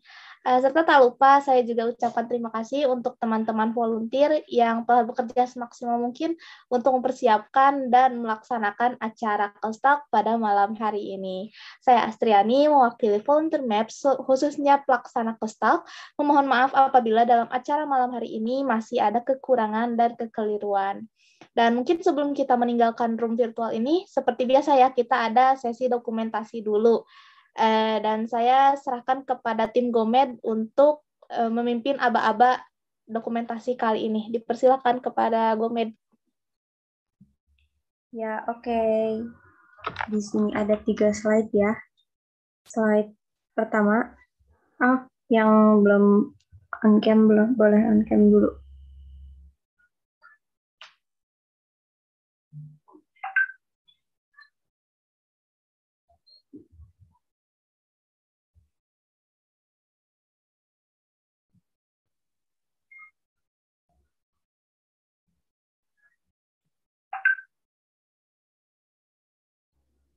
Oke, langsung foto aja ya. Bentar. Oke, 1, 2, 3. Oke, slide kedua. 1, 2, 3.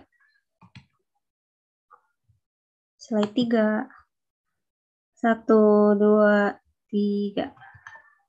Udah, terima kasih.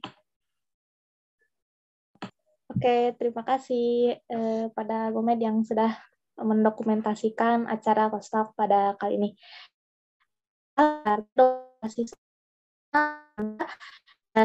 Akhirnya kita di Kostak kali ini. Dan saya Astriani sendiri di kesempatan selanjutnya. Wassalamualaikum warahmatullahi wabarakatuh. Teman-teman dipersilahkan untuk meninggalkan Zoom meeting ini. Terima kasih ya teman semuanya. Waalaikumsalam. Makasih ya Teh udah mengisi acara kita kali ini. Iya, Rijal, Agung juga nih. Nanti kalau mau ngobrol-ngobrol chat aja ya teman-teman, chat atau di IG juga atau di WA. Aku selalu welcome kok untuk teman-teman fakultas. Ya, Siap. Oke, siap Teh. Izin live ya teman-teman. Assalamualaikum. Waalaikumsalam. Waalaikumsalam. Waalaikumsalam.